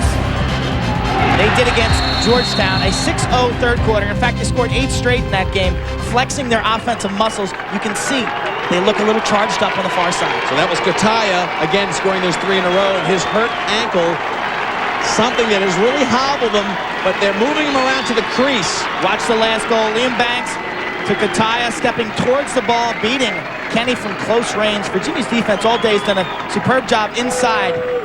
Matt Kataya, known for playing his best games in the NCAAs. And a little cat and mouse, sending out each coach sending out a different face-off guy. They faked Denneker, and then they had Cersei coming out, and Virginia was countering Quint with Hard and Jenkins. And they went back and forth 3 times before finally Syracuse decided to send out their big guy. Number 25, keep your Jason eye Denneker. On the wing play. On the far side, it's Baruch, and I think Alexander near side, Seglia against Ragosa, the long sticks. Wing play critical to get possessions here. Ball still being pushed around. Nobody can come in from their end of the field until possession. And it's Ryan Powell getting possession on the side. He's got tremendous ability to protect the ball. Powell driving in on the right, looking constantly to the crease. Powell, not much of a factor early in this game, but I think he rationed a lot of his energy. He's got the back injury, didn't really test Curtis early, seems to be playing with a renewed spirit. Radisco hits the back of the net. Ball still alive as Powell comes up with another big ground ball. He'll have a shot. He comes around and scores! Ryan Powell draws a foul after the shot, and they'll have an extra man and a 10-2 game. The Orangemen, 4 straight goals with 6 minutes to go in the game. Ryan Powell with 2 humongous ground balls. The freshman, Kenny, has not been able to make the save. Watch the huge ground ball by Ryan Powell. We talked about his injury, showing a renewed spark here. Comes around, there's a late hit. So Syracuse will go up on the extra man if they can win this faceoff. The goal, a lunging effort by Ryan Powell. The reaction, he knows there's a foul. He turns to the official and points. Syracuse with 4 straight. It's a 2-goal deficit. 6:30 to go in the game. Talk about a big-time ground ball. Off of the face-off, Powell gets it, and then behind the cage, generating a 3rd chance opportunity for Syracuse. And that'll be a free possession. Don Starsia knows he's looking at a 1-goal game if they can score on this extra man. They are 0 for 5 on their extra man as you look at Ryan Powell. Quint, no face-off, free possession, a chance to make it a 1-goal game and tighten a little bit of a choke collar around Virginia. But they have played beautifully today. They don't want an overtime game that has stung them in the history of these championships. Derek Kenny, who has played a spectacular game for Virginia in this 4th quarter, has got to be feeling the pressure. And they just throw it away. A great chance. Now, wait a minute. They're calling a tip ball. The outside referee, on the appeal of the Syracuse players, says it tipped off the stick of Virginia. It stays with Syracuse. Powell. He's calling the play. Exactly. He's not much of a factor on this extra man. He's being shut off, but he's still directing his teammates. See, behind the cage, off to the right of your screen, you can see them shutting off Powell. They need a good shot here. Put some pressure on the young goalie, Kenny. He's been rattled with 4 straight goals. There's a little bit of room, and a shot off the pipe. That one went past Kenny, came off the iron, or his arm quit. I think he got a piece of that. Kenny got some good body movement towards that ball. The outside bounce shot by Kaufman. Looks like Virginia's going to give Kaufman that 15-yarder. Coyote up top. Kaufman has plenty of room there. Here comes a big shot from high, right into the stick. Soliday had a lot of room, and he did not put it on the ground. Went right into the stick of the right-hander. This is an opportunity that they will really look back on. A chance for them to make it a 1-goal game.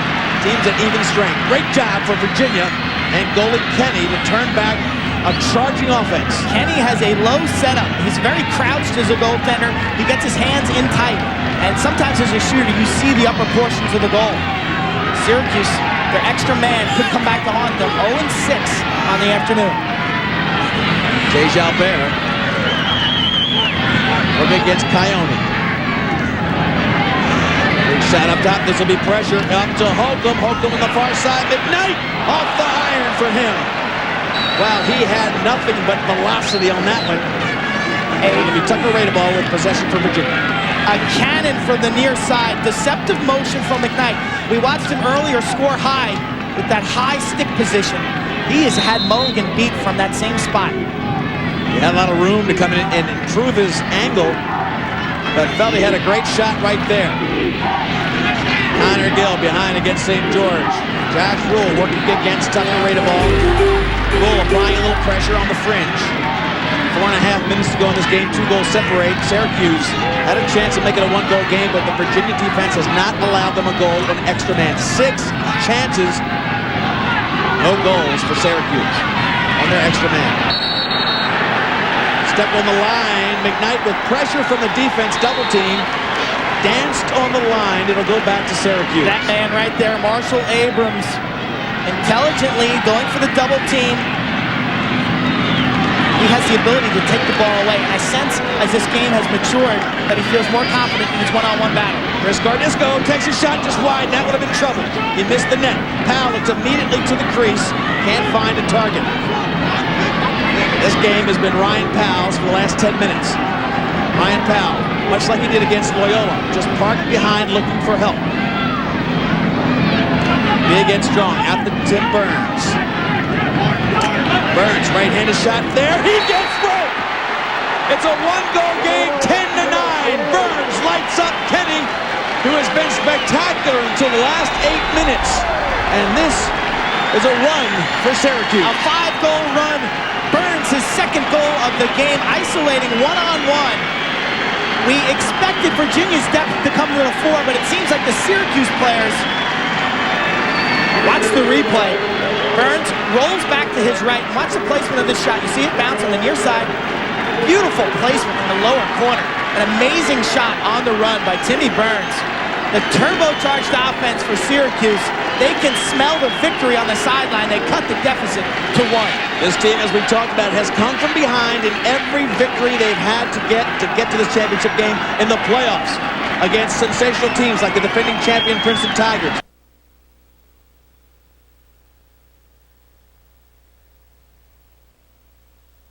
toil and suffering.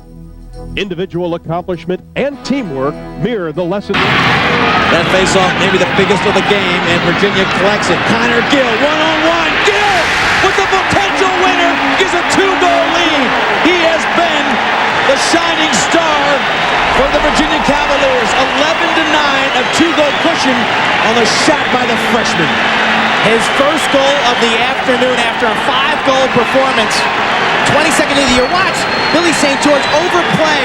Gill somehow manages to burst by and tuck his stick. Watch the check by Billy St. George. Right here at the end, it just touches the head of the stick of Connor Gill, but the ball's in the net. A huge change of momentum for Virginia. Another shot there at the sideline of Virginia, doing a great job reacting to that. Now Starja looking at the game. Back to live action. There's Connor Gill. He has a hand in 3 of the last 4 goals. There's Tesco. 3 of the last 4 goals, Quint. The 2 before that, he was an assist guy. This time he went right to the cooker. I think surprised Syracuse defense and comes up with a big goal. Connor Gill again getting doubled. Up front, big finishing shot. Goal number 11 and now number 12. Okie, the senior leader. Plenty of time left. I'm surprised that Syracuse was so aggressive defensively.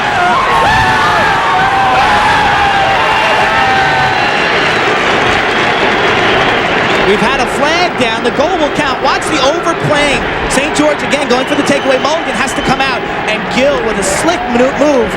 Dodges pass. Finds 18 Henry Okie in front. And Okie makes this count. Scoring on the empty net.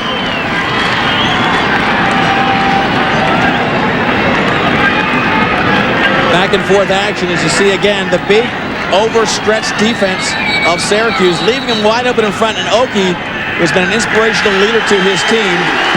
One of those 3 players who have been to a final for Virginia gets the 12th goal of the game. Huge goal. It was a 1-goal game, and then Virginia answered with Gill and Okie, and with 2.5 minutes left, they look to be in control for the first championship at Virginia since 1972. But time left. Overtime has always been an Achilles heel for this team in Virginia. Quint, they have not had good luck in overtime in the championship game.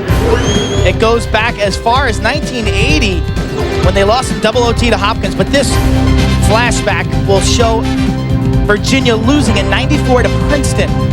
Princeton won the faceoff, scored quickly, and then Jesse Hubbard beats Chris Sanderson in 1996.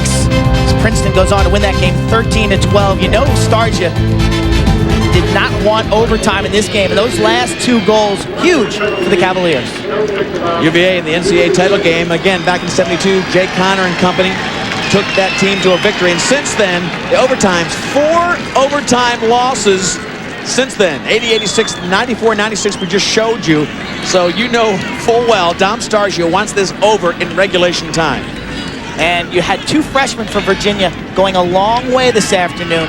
As Derek Kenny started losing momentum, the freshman at the other end of the field, Connor Gill, stepped up. It's been a long time for Virginia.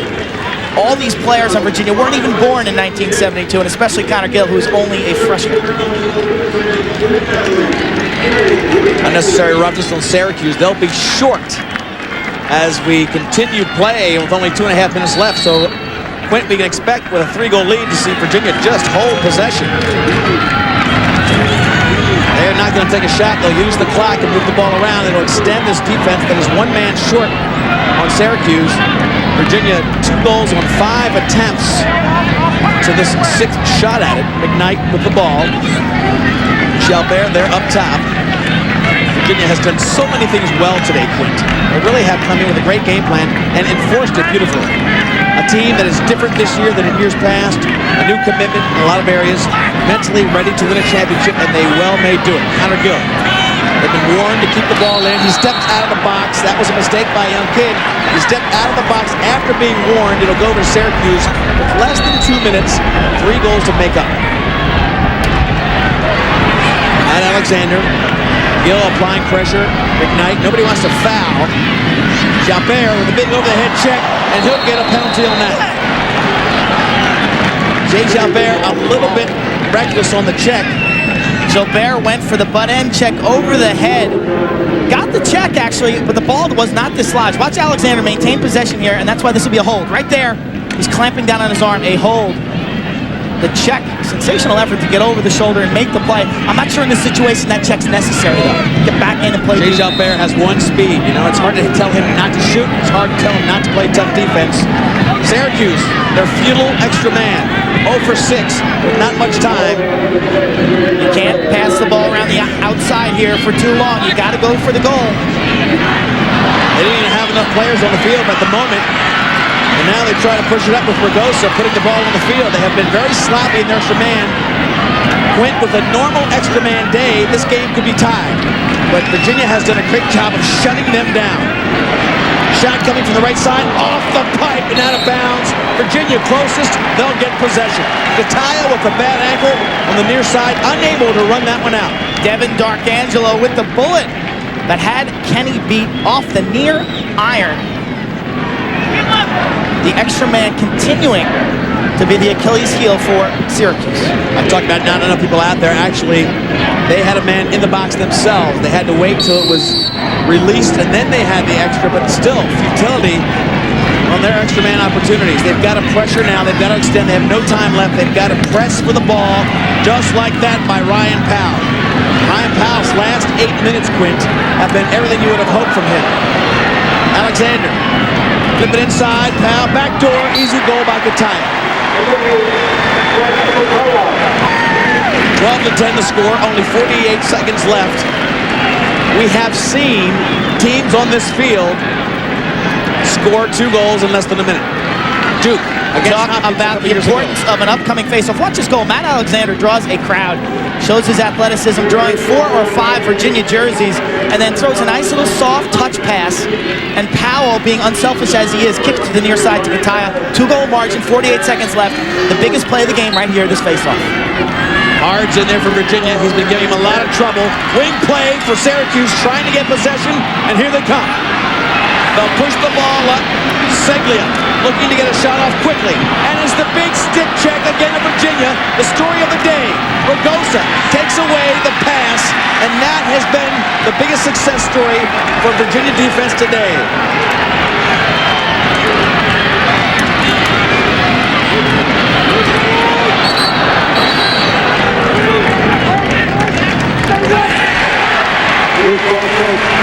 Loose ball push, 17 seconds left in the game.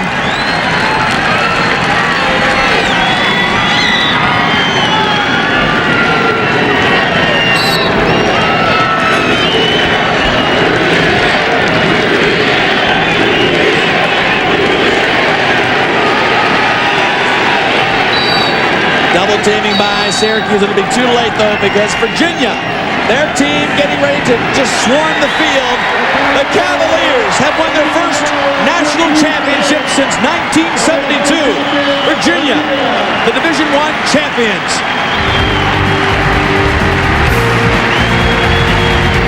For Quinn Kesnick, I'm Lee Felsman. Thanks for watching our coverage of Division I Championship Lacrosse. This has been a presentation of ESPN, the worldwide leader in sports. For more information, log on to ESPN.com, part of the Go Network. Go.com. Up next, ESPN Major League Baseball, Cincinnati Reds versus the New York Mets. Some of you will see the Detroit Tigers versus the Boston Red Sox.